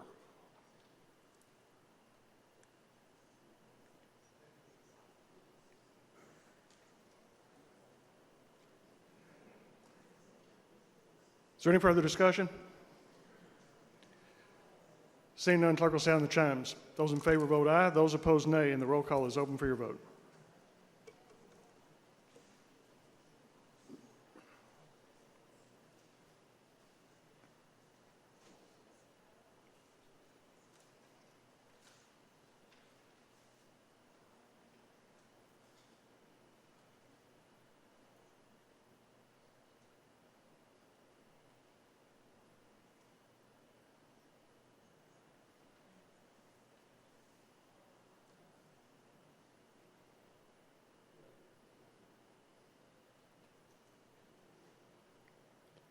Have all members voted?